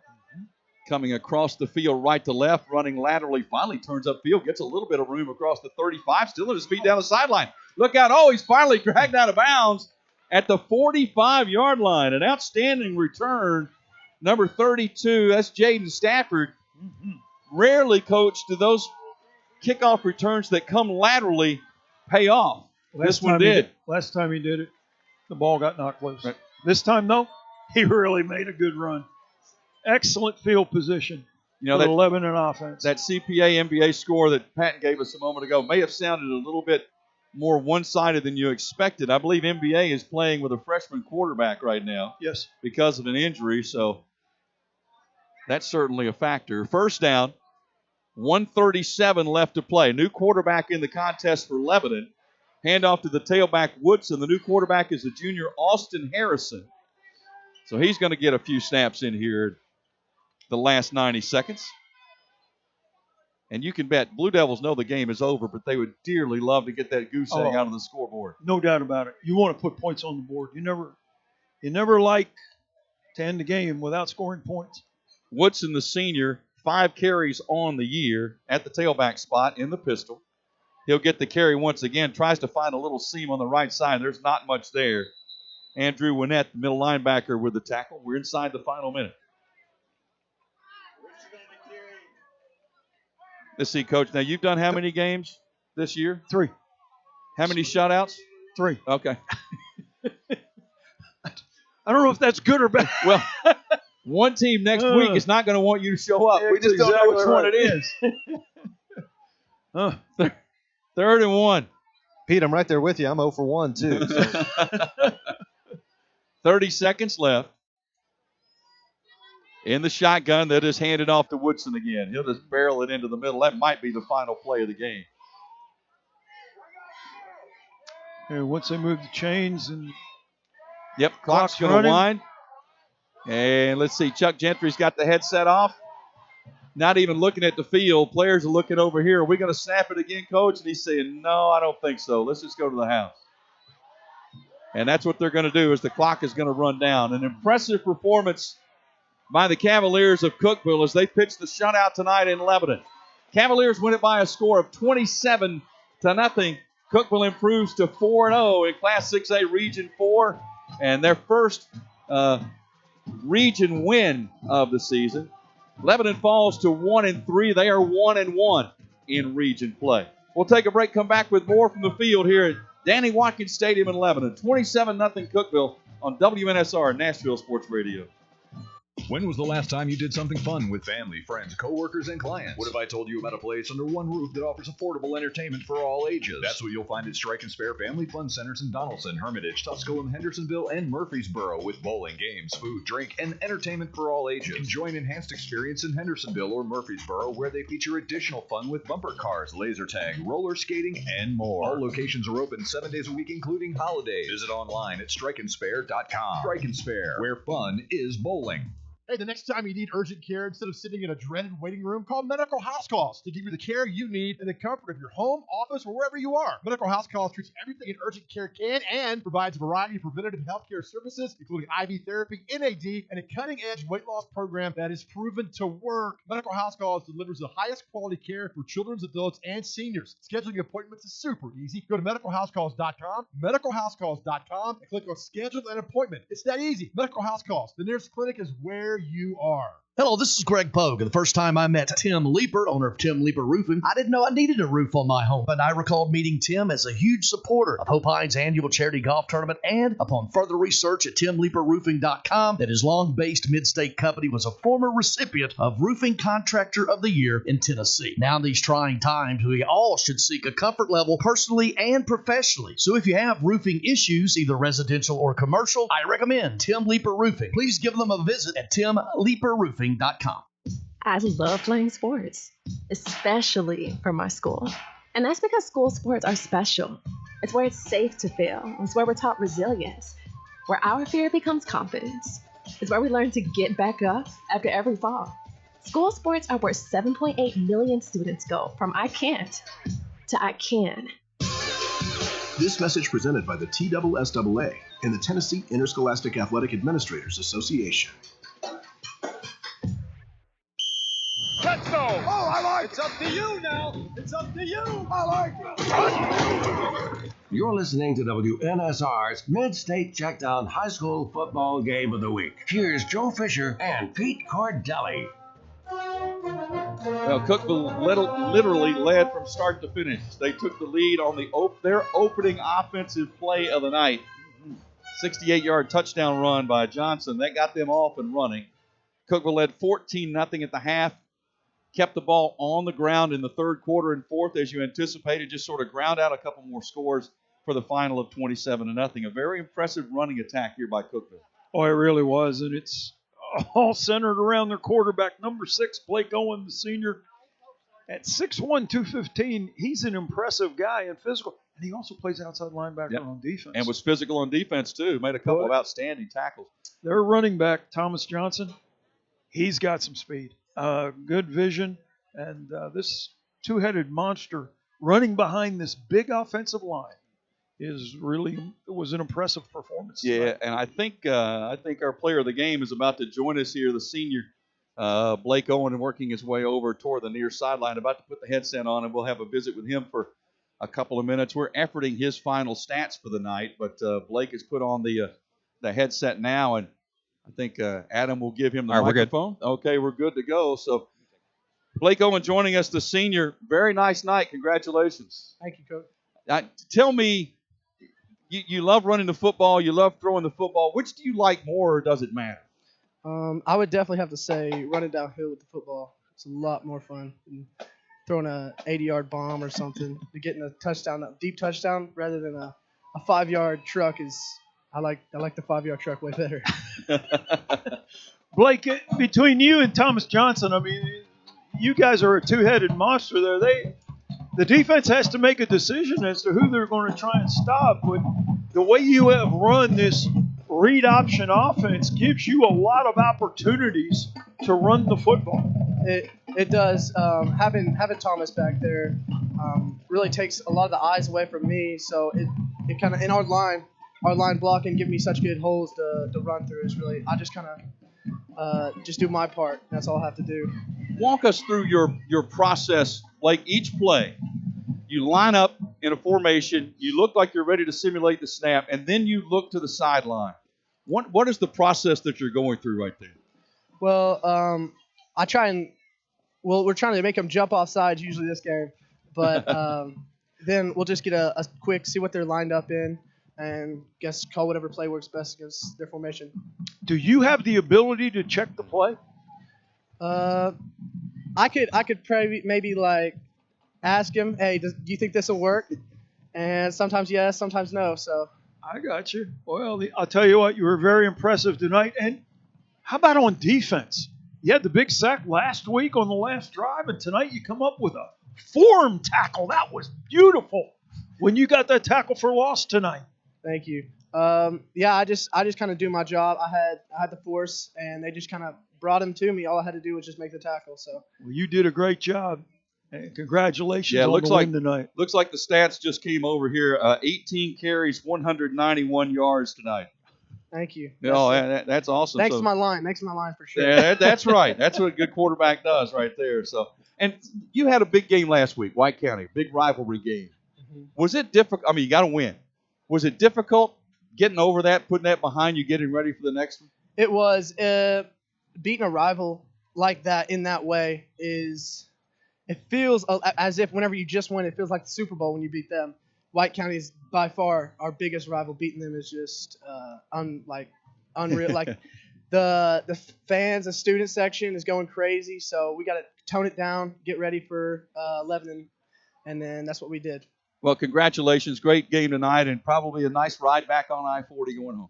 Definitely. All yes, right. Sir. Thank you very much. Blake going over 190 yards rushing tonight and a touchdown. Very impressive in just running this Cavaliers offense. I'm going to tell you what, this is impressive just with the pre-snap motion and then his reads that take place and things like that.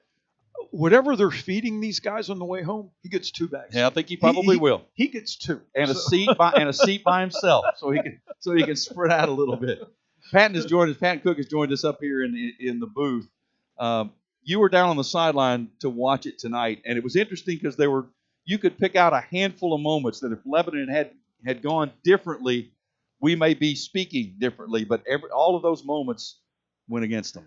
It sure did. Cookeville won the big moments, the red zone stops, the muff punts that they end up kind of fighting back and not getting any points out of it. But overall, Cookeville, very impressive in the way they play the game of football, guys. If they jump out to a lead, you just don't get the ball enough times to end up fighting back, and that was one of the main things we saw tonight against Lebanon. Hey, Joe, I have Cookeville's coach here. Okay, I believe we've got Coach Taylor Hennigan with us, and Coach, congratulations. Thank you. It's got to be fun to have guys like that run the offense that you run. Yeah, it is. It's a luxury. The different guys that we have carrying the football, and then the different style of obviously the guys carrying the football it's hard to defend, even if you know we're running it. We've got a kind of a different set of variation in the way we can do it. It was interesting because we just had Blake with us a moment ago, and then he was asked if he had the ability to change plays at the line, and he said, "Well, I can ask."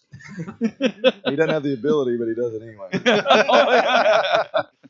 And as long as it works, you're not going to chew them out, right? Exactly. Yep. Coach, congratulations tonight on the win, but that offensive line of yours really took control and dominated, especially Austin Hone on the left side. Yeah, man, he's maybe the best player I've seen, here. I played at Cookeville and obviously followed Cookeville, even my time away. He might be the best player we've had here.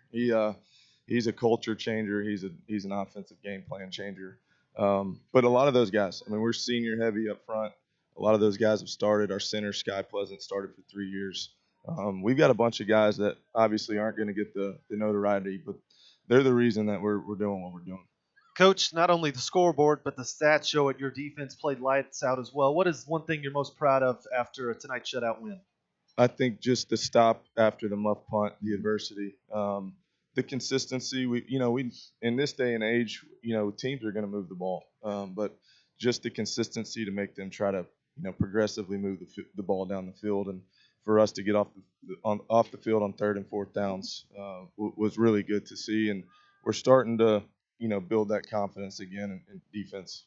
Well, finally, Coach, you touched on it a minute ago. You played at Cookeville. You got long ties to Cookeville.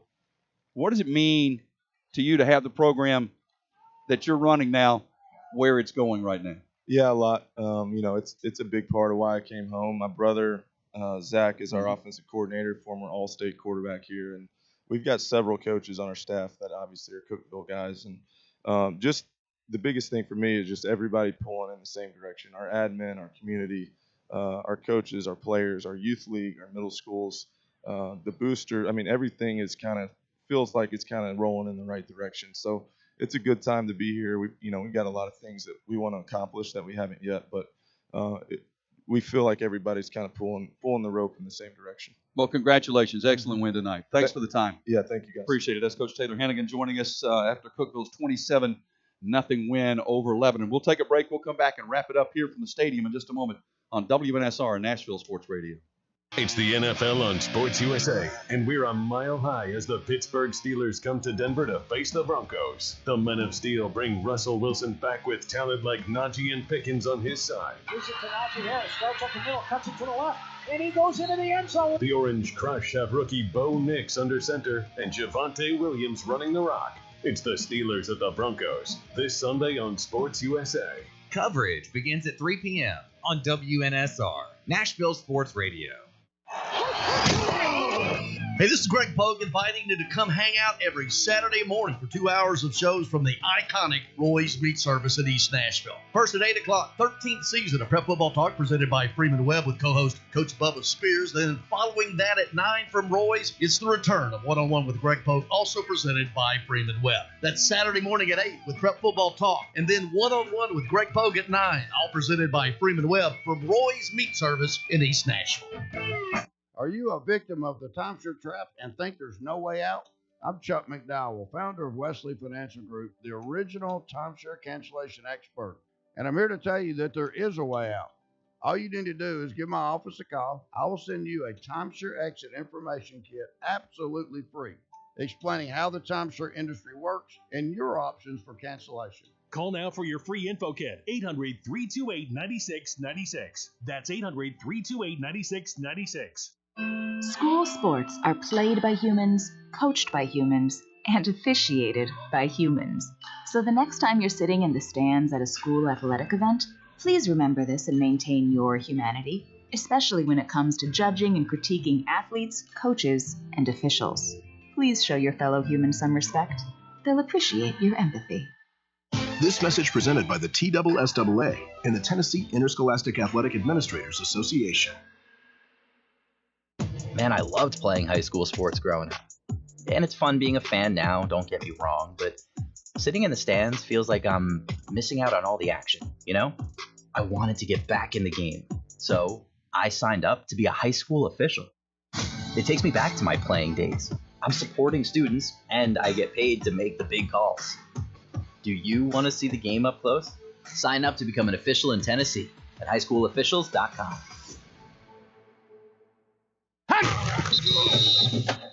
Hey, Nashville. Catch Brad Powers each Friday morning at 8 on The Bill King Show. Now back to the MidState Checkdown High School football game of the week. Here's Joe Fisher.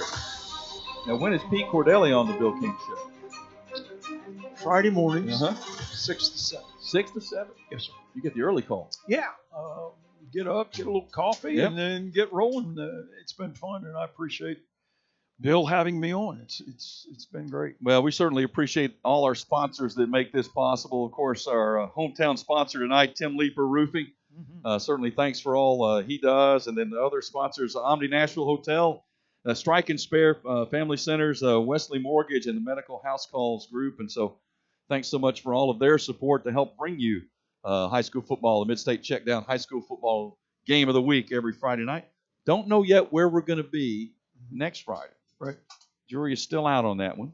We will be somewhere. We're negotiating. We're negotiating right now, and we will be somewhere. Looking forward to it. And it's amazing, Coach. These things fly by. I mean, we're 4 weeks in the book already. No question. Yeah. And Cookeville goes 4-0 tonight. First region win, but very impressive team performance. Yep. They were good in all three phases tonight. Patton, was good to have you with us tonight. Yeah. It's been a blast. I appreciate you guys. I'll be back here with you next week, wherever we are. I will be there, and looking forward to it. You guys have been great. Pete, it's nice to meet you finally. Yeah. I call him every morning, Joe, at 6 a.m. It's good to get a face to the voice. So you're the voice that he hates to hear every morning. Yeah. Calls and wakes him up. You know what? He wakes me up a little bit. It's an early phone call, but it's been a blast. I appreciate you guys. Well, certainly thanks to everybody here, of course, Coach Cordelli, and thanks, Patton, for your work. Of course, Adam Johnson, our on-site producer, engineer. Of course, Will Brown in the studio. He's got scores coming up afterwards on catching you up on the Mid-State's night in football. Most groups now getting into region action now. Now you're starting, and I've heard several of the coaches, talking about, games and say, okay, well, this I heard Engel Martin this afternoon at CPA talking about, this is a big game for us. NBA is a big game, but it's not a region game. Mm-hmm.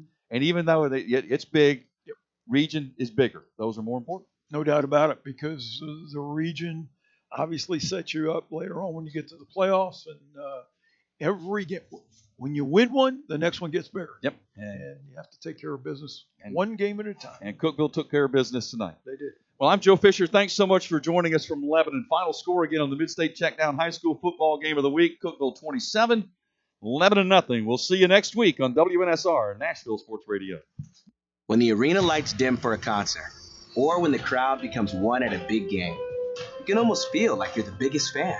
But who's your biggest fan? It's the person that will get you home safely after a night of drinking. It's the person who looks out for your life to make sure you leave the stadium with someone sober. This could be a designated driver or someone who offers to get you a ride share. Because in Tennessee, fans don't let fans drive drunk. Brought to you by the Tennessee Highway Safety Office, a division of the Tennessee Department of Safety and Homeland Security. When the arena lights dim for a concert, or when the crowd becomes one at a big game, you can almost feel like you're the biggest fan. But who's your biggest fan? It's the person that will get you home safely after a night of drinking. It's the person who looks out for your life to make sure you leave the stadium with someone sober. This could be a designated driver or someone who offers to get you a ride share.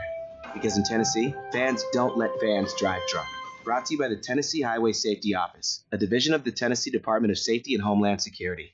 Hello, this is Greg Pogue inviting you to join Albert Dawson and me for the Tennessee State Tigers football game broadcast this coming Saturday night for the annual Southern Heritage Classic at the Liberty Bowl against HBCU rival Arkansas Pine Bluff in a series dating back to 1923. The Tigers open the season with an impressive win over Mississippi Valley State, and they hope to bounce back Saturday from that loss at North Dakota State. That's Tennessee State versus Arkansas Pine Bluff right here on Nashville Sports Radio, WNSR. Pre-game show at 5:30 and kickoff at 6. Hey Nashville, start your day the right way with Bongo Java Cafe, located in the lobby of the Omni Nashville Hotel. Bongo Java is Nashville's oldest local coffee company. Get your day started with a freshly baked muffin and wash it down with a hot cup of dark roast or Hair of the Dog blend. With free Wi-Fi, you can get some work done while enjoying a toasted breakfast sandwich. Beat the traffic, treat yourself at Bongo Java Cafe, located in the lobby of the Omni Nashville Hotel, 5th Avenue, downtown Music City.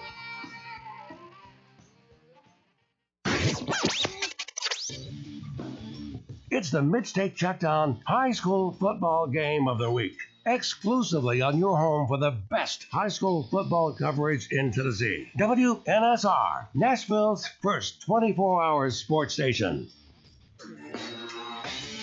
Week 4 on the airways of WNSR in the books. Cookeville with a 27-0 win over Lebanon. And how, when you look at this game, it was all Cookeville from really the first drive. I mean, play one, a 68-yard touchdown run, and they were able to set the momentum early. Yeah, it was crazy. We were actually in the studio here listening to it, and you asked me, you said, is that like the first play? Is that the first play? And I said, yeah, I think so. And yeah, Lebanon hadn't even touched the ball yet or anything, and they ended up getting what was like a 68-yard touchdown or something like that. And it was, good start to a game, I feel like. Good energetic start. Oh, for sure. I mean, you had a 68-yard touchdown run. Lebanon would then come back in the first quarter, a 15-play drive that took well over 6.5 minutes. Stalled.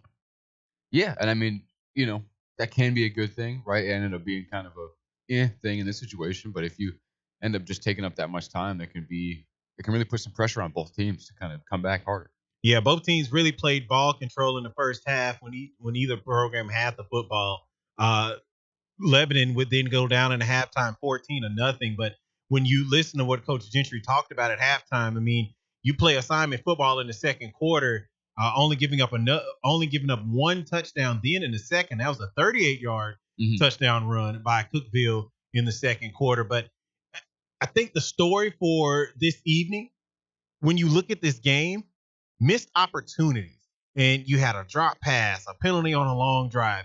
Then I want to say Lebanon's first drive, their starting center is injured. And so now you kick your left guard down to center. And I would hear on a few occasions where there were a lot of high snaps or just, missed time snaps. And that's kind of what happens when you don't have your starting center in the game. And then your left guard has to come in and doesn't even get a chance to really get some practice snaps in. He just had to trial by fire, and you can kind of see why. Then as the game would progress, Cookeville would then score again in the third quarter. They would score 13 in the third, missed an extra point, and then would score another touchdown, and that's what made the score 27-0. Cookeville well over 200 yards rushing on the ground in this game. And it's rare to hear a quarterback say, well, would you rather pass or would you rather run? I like to run. I think that was a beautiful thing to hear. And the starting quarterback at Cookeville also is a linebacker. So that's an interesting combination. But that just lets me know that's a tough physical kid. And I'll let that man lead my program any day of the week.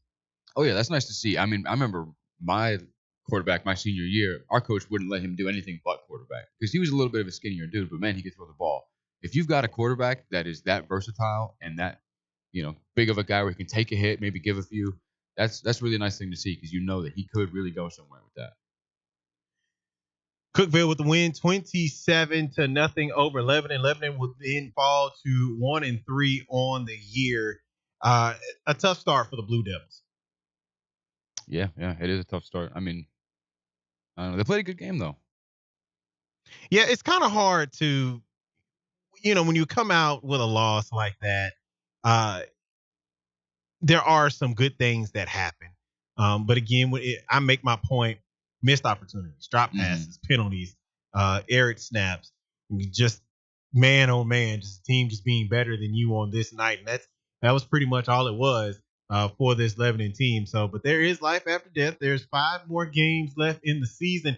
And man, it's weird to say I feel like we just met each other last week and we're now 4 weeks into the season. Time flies, man. We're having fun.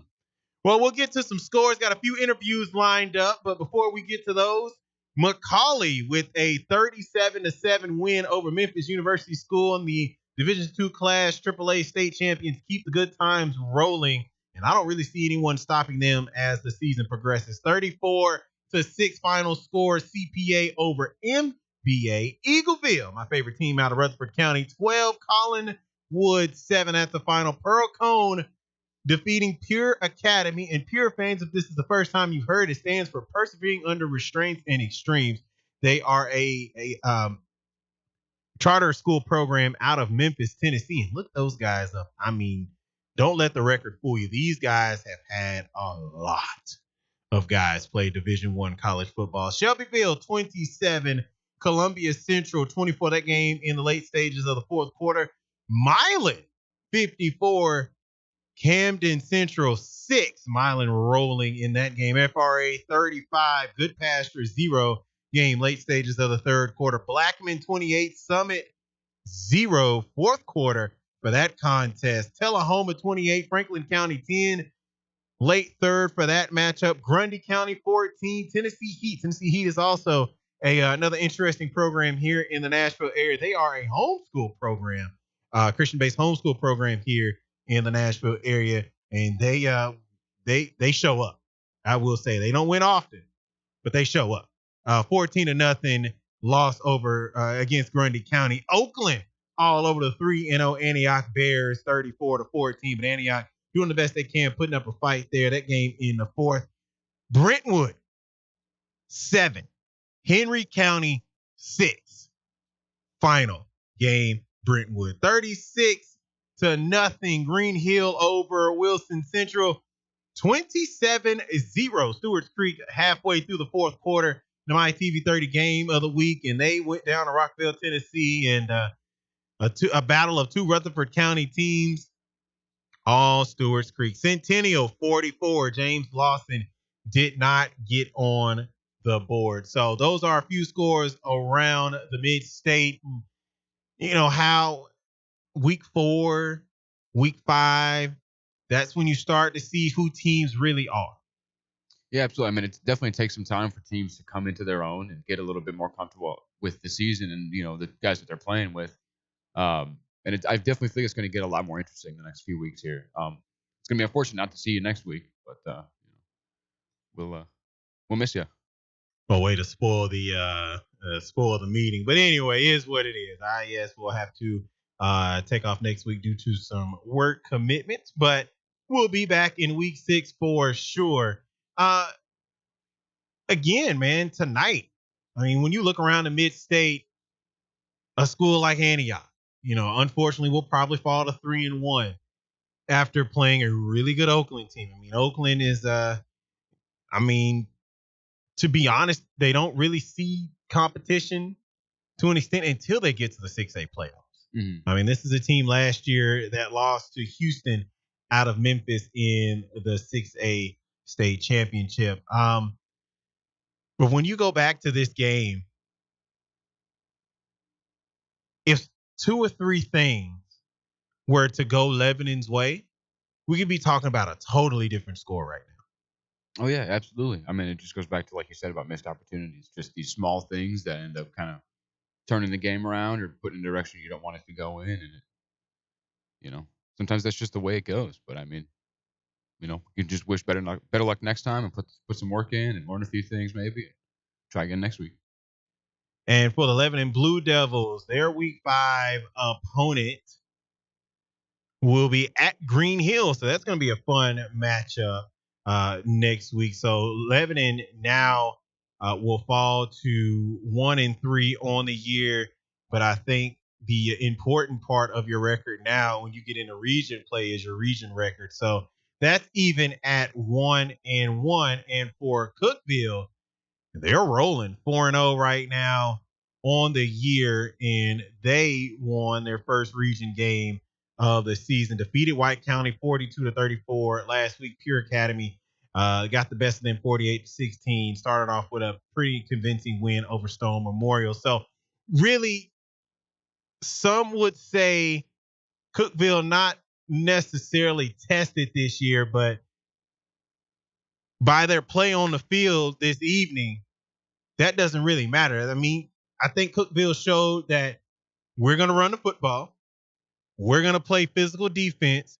We're going to be disciplined. And there are not going to be a lot of self-inflicting wounds out there on the field.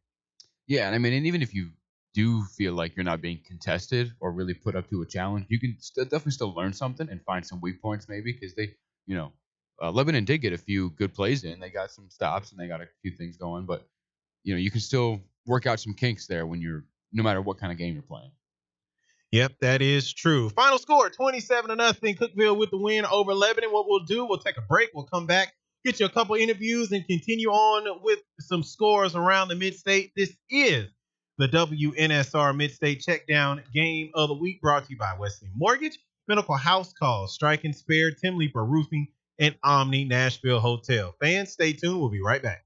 When was the last time you did something fun with family, friends, coworkers, and clients? What if I told you about a place under one roof that offers affordable entertainment for all ages? That's what you'll find at Strike and Spare Family Fun Centers in Donaldson, Hermitage, Tusculum, Hendersonville, and Murfreesboro, with bowling, games, food, drink, and entertainment for all ages. Enjoy an enhanced experience in Hendersonville or Murfreesboro, where they feature additional fun with bumper cars, laser tag, roller skating, and more. All locations are open 7 days a week, including holidays. Visit online at strikeandspare.com. Strike and Spare, where fun is bowling. Hey, the next time you need urgent care, instead of sitting in a dreaded waiting room, call Medical House Calls to give you the care you need in the comfort of your home, office, or wherever you are. Medical House Calls treats everything an urgent care can and provides a variety of preventative healthcare services, including IV therapy, NAD, and a cutting-edge weight loss program that is proven to work. Medical House Calls delivers the highest quality care for children, adults, and seniors. Scheduling appointments is super easy. Go to medicalhousecalls.com, medicalhousecalls.com, and click on Schedule an Appointment. It's that easy. Medical House Calls. The nearest clinic is where you are. Hello, this is Greg Pogue. The first time I met Tim Leeper, owner of Tim Leeper Roofing, I didn't know I needed a roof on my home, but I recalled meeting Tim as a huge supporter of Hope Hines' annual charity golf tournament, and upon further research at timleeperroofing.com, that his long-based MidState company was a former recipient of Roofing Contractor of the Year in Tennessee. Now in these trying times, we all should seek a comfort level personally and professionally. So if you have roofing issues, either residential or commercial, I recommend Tim Leeper Roofing. Please give them a visit at timleeperroofing.com. I love playing sports, especially for my school. And that's because school sports are special. It's where it's safe to fail. It's where we're taught resilience, where our fear becomes confidence. It's where we learn to get back up after every fall. School sports are where 7.8 million students go from I can't to I can. This message presented by the TSSAA and the Tennessee Interscholastic Athletic Administrators Association.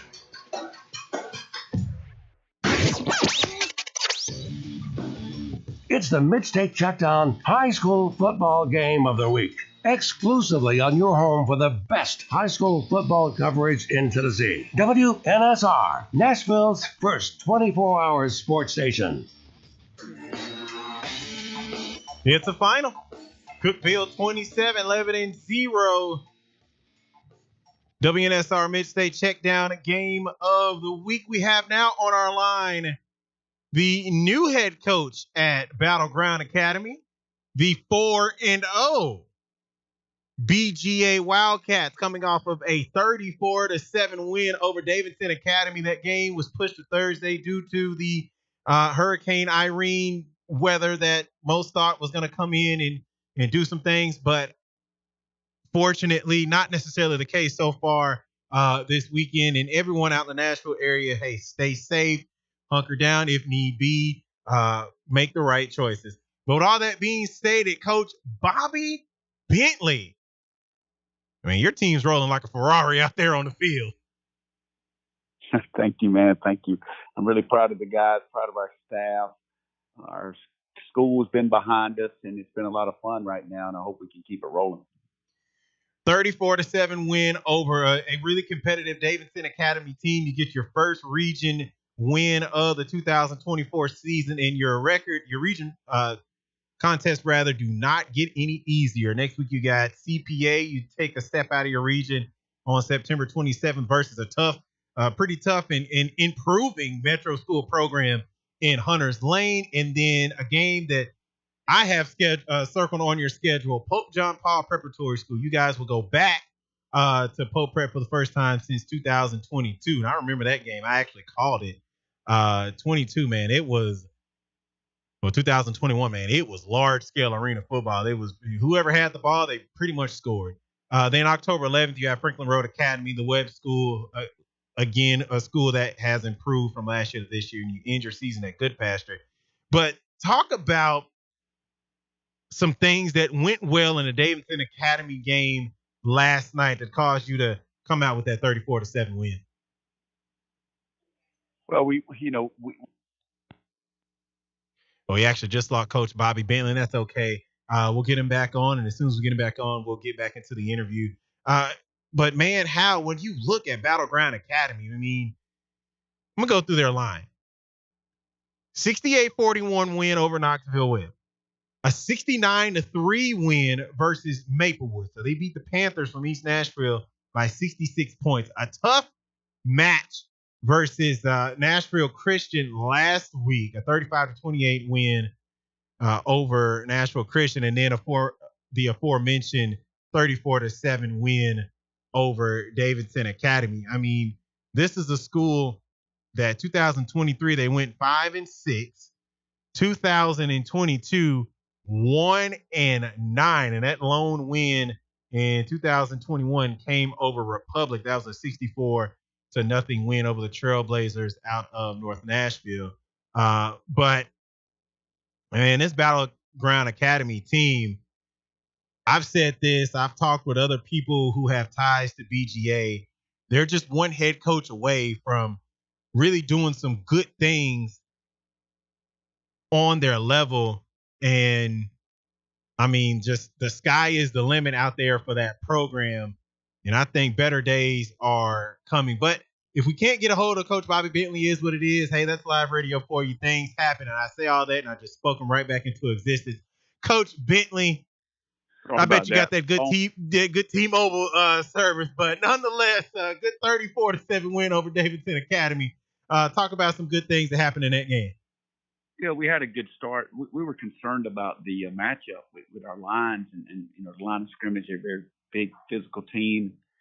I was just proud of the way our guys came out. It's 34-0 in the first half, and that really kind of put the game away. They were not a passing team, so we felt good about it, and just really proud of the way our guys came out ready to play. I gotta ask, how did Arnett Hayes do? He had a good game.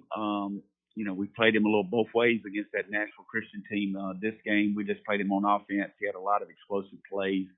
Had several big explosive plays called back. We had some blocks in the back we got to work on. But he had a good game as always. I tell you, Fletcher Fields had a really good game. Our running back was down this week. Ethan Kellum was down. So we put Fletcher Fields at running back, and he exploded for 200 yards, had 100 yards receiving, 100 yards rushing. And really proud of the way he played. And probably most proud of our defense. Our defense responded in a good way. 4 games into the season, what side of the ball are you the most impressed with?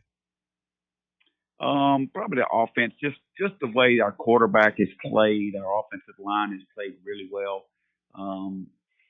I think, as we continue to develop, our defense has improved through the season. I would say we started out offensively doing well. We've got to continue to improve offensively. Our special teams have been solid. Our kicker has never played football. Matter of fact, he had never put on a helmet.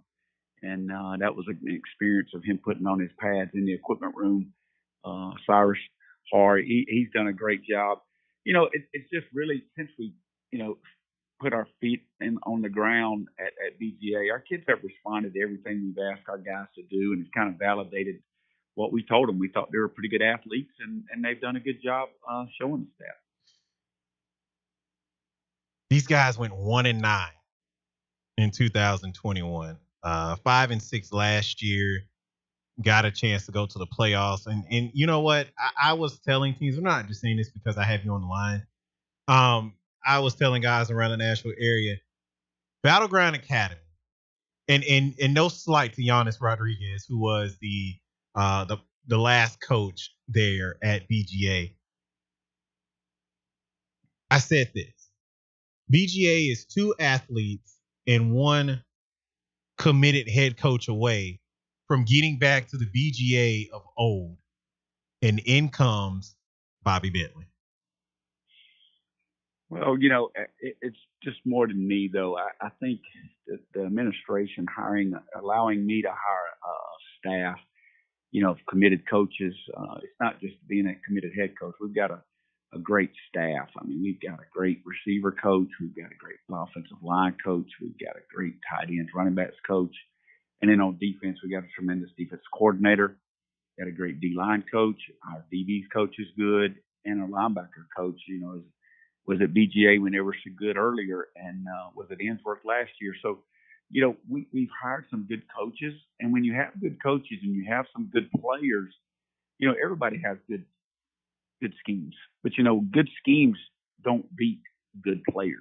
And when you got good players and good schemes, man, you got a good mix. And it's been a fun run so far, and I hope we can continue to improve and get our players stronger in the weight room with another year in the program and the speed and agility program, because we really didn't have that before, especially as a team model.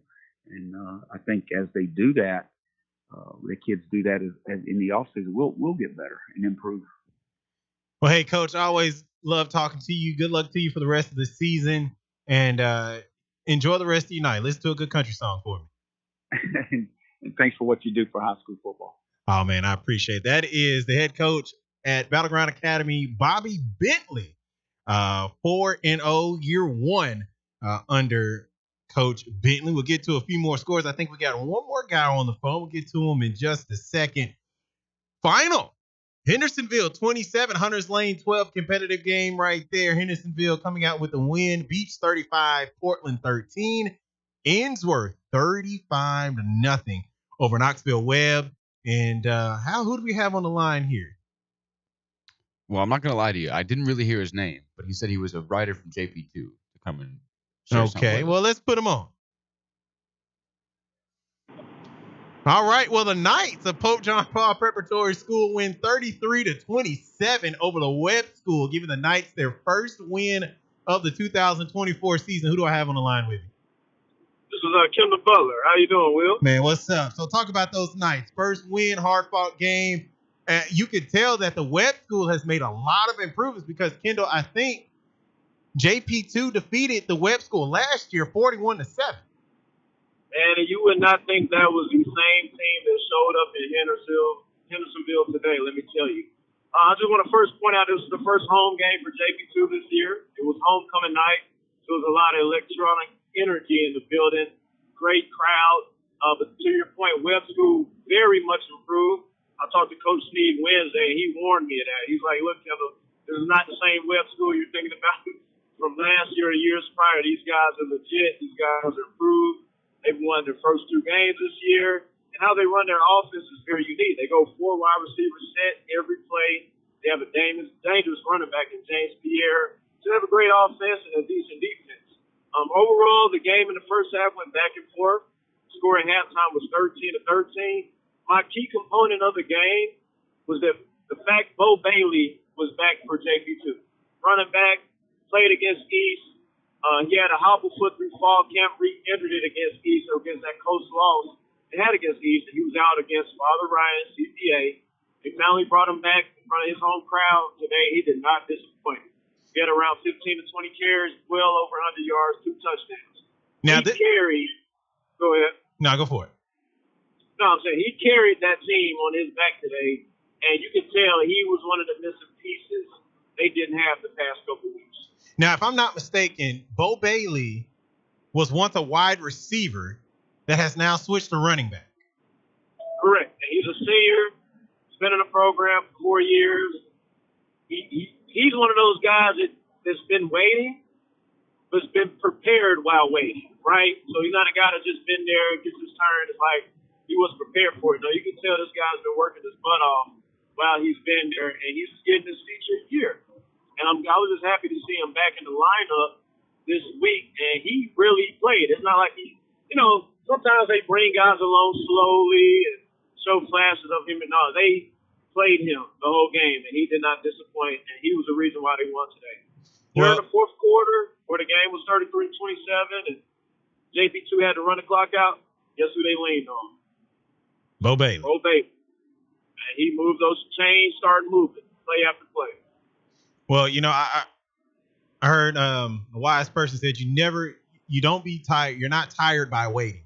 And it's quite obvious that, Bo Bailey did not wane while having to wait for his opportunity, which, from what I've heard, he is a good athlete. I think he has a fleet of foot athlete, very athletic, probably one of the most athletic guys on that team. And, when you got somebody like that and you look at the running backs that he's replacing, he's the now heir apparent to Elijah Robb, who's now signed a scholarship to go play football at Campbellsville, a pretty decent NAIA school down in Kentucky. And then prior to Elijah Robb, you had Antoine Roberts, I mean, who pretty much held it down his entire 4-year career at JP2. So I know that running back position, there's always going to be a little pressure on you because of the guys that have come before you. Right. And like I said, I just want to point out, too, he did his job today. Caleb Hollock had around over 100 yards between kickoff and punt return combined. So he gave JP2 great field position every time they got the kickoff return, every time they punted the ball to him. He was another standout, but most definitely Bo Bailey was the guy of the night. And everybody had a good game. It was great to see Hudson Holman, the quarterback, connect with the best receiver on the team, Hudson Curley. Those guys developed a connection tonight. So it was an all-around good game. It was never a time where, you didn't want to watch it because it was back and forth first half, back and forth second half. So it was a good game overall, especially for a homecoming crowd. Well, that's awesome. Kendall, it's always fun to listen to you. It's been fun listening to you in Dallas throughout the season. Good luck to you guys next week, and appreciate you calling in.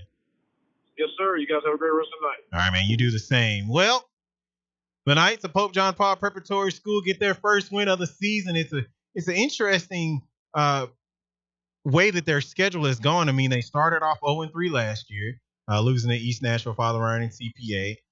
Same song, different verse. You lose to East Nashville, Father Ryan, CPA. You get your first win of the season against the Webb School. And Evan Gray, who's the head coach there at the Webb School, a school that's in Bell Buckle, Tennessee, which I want to say is about 8 to 10 miles outside of Franklin. So the Webb School and Battleground Academy are two schools that are some really big rivals. And if you ever get a chance to watch them play, it's always fun, but it gets more competitive towards basketball season when those two teams play each other. Pope Prep came down from Division II AAA to AA due to the TSSA restructuring. And you know what? It's like I was telling a friend of mine. Even though they've moved down a class, competition didn't either. Competition didn't move down with them at all. I mean, everyone is tough. I mean, you got Davidson Academy, it's pretty tough. BGA is now starting to challenge people. Good Pasture's having a down year right now, but the Webb School, I wouldn't be surprised if, they're not going to go 0 for the region this year. That's just not going to happen. I mean, they step out of region play. They have Middle Tennessee Christian next week, so that should be a really interesting matchup for the feet. Yes, the feet of Webb School. That is their mascot. The foot. All right. Nothing wrong with that. But what we'll do, we got a couple minutes. We'll get back into a few scores here from around the Mid-State. One score of note, Briarcrest, 35, Ridgeway 0. Battle of two Memphis schools. Christian Brothers 54, Hillcrest 0. Los Angeles 34, Evangelical Christian 20, Franklin Road Academy 55, Good Pasture 8, Middle Tennessee Christian 27, Clarksville Academy 7. And that will do it for the WNSR Mid-State Checkdown Game of the Week. Our final score, Cookeville 27, Lebanon 0. Stay tuned for our game for next week. For Hal Burton and Will Brown, good night, Nashville.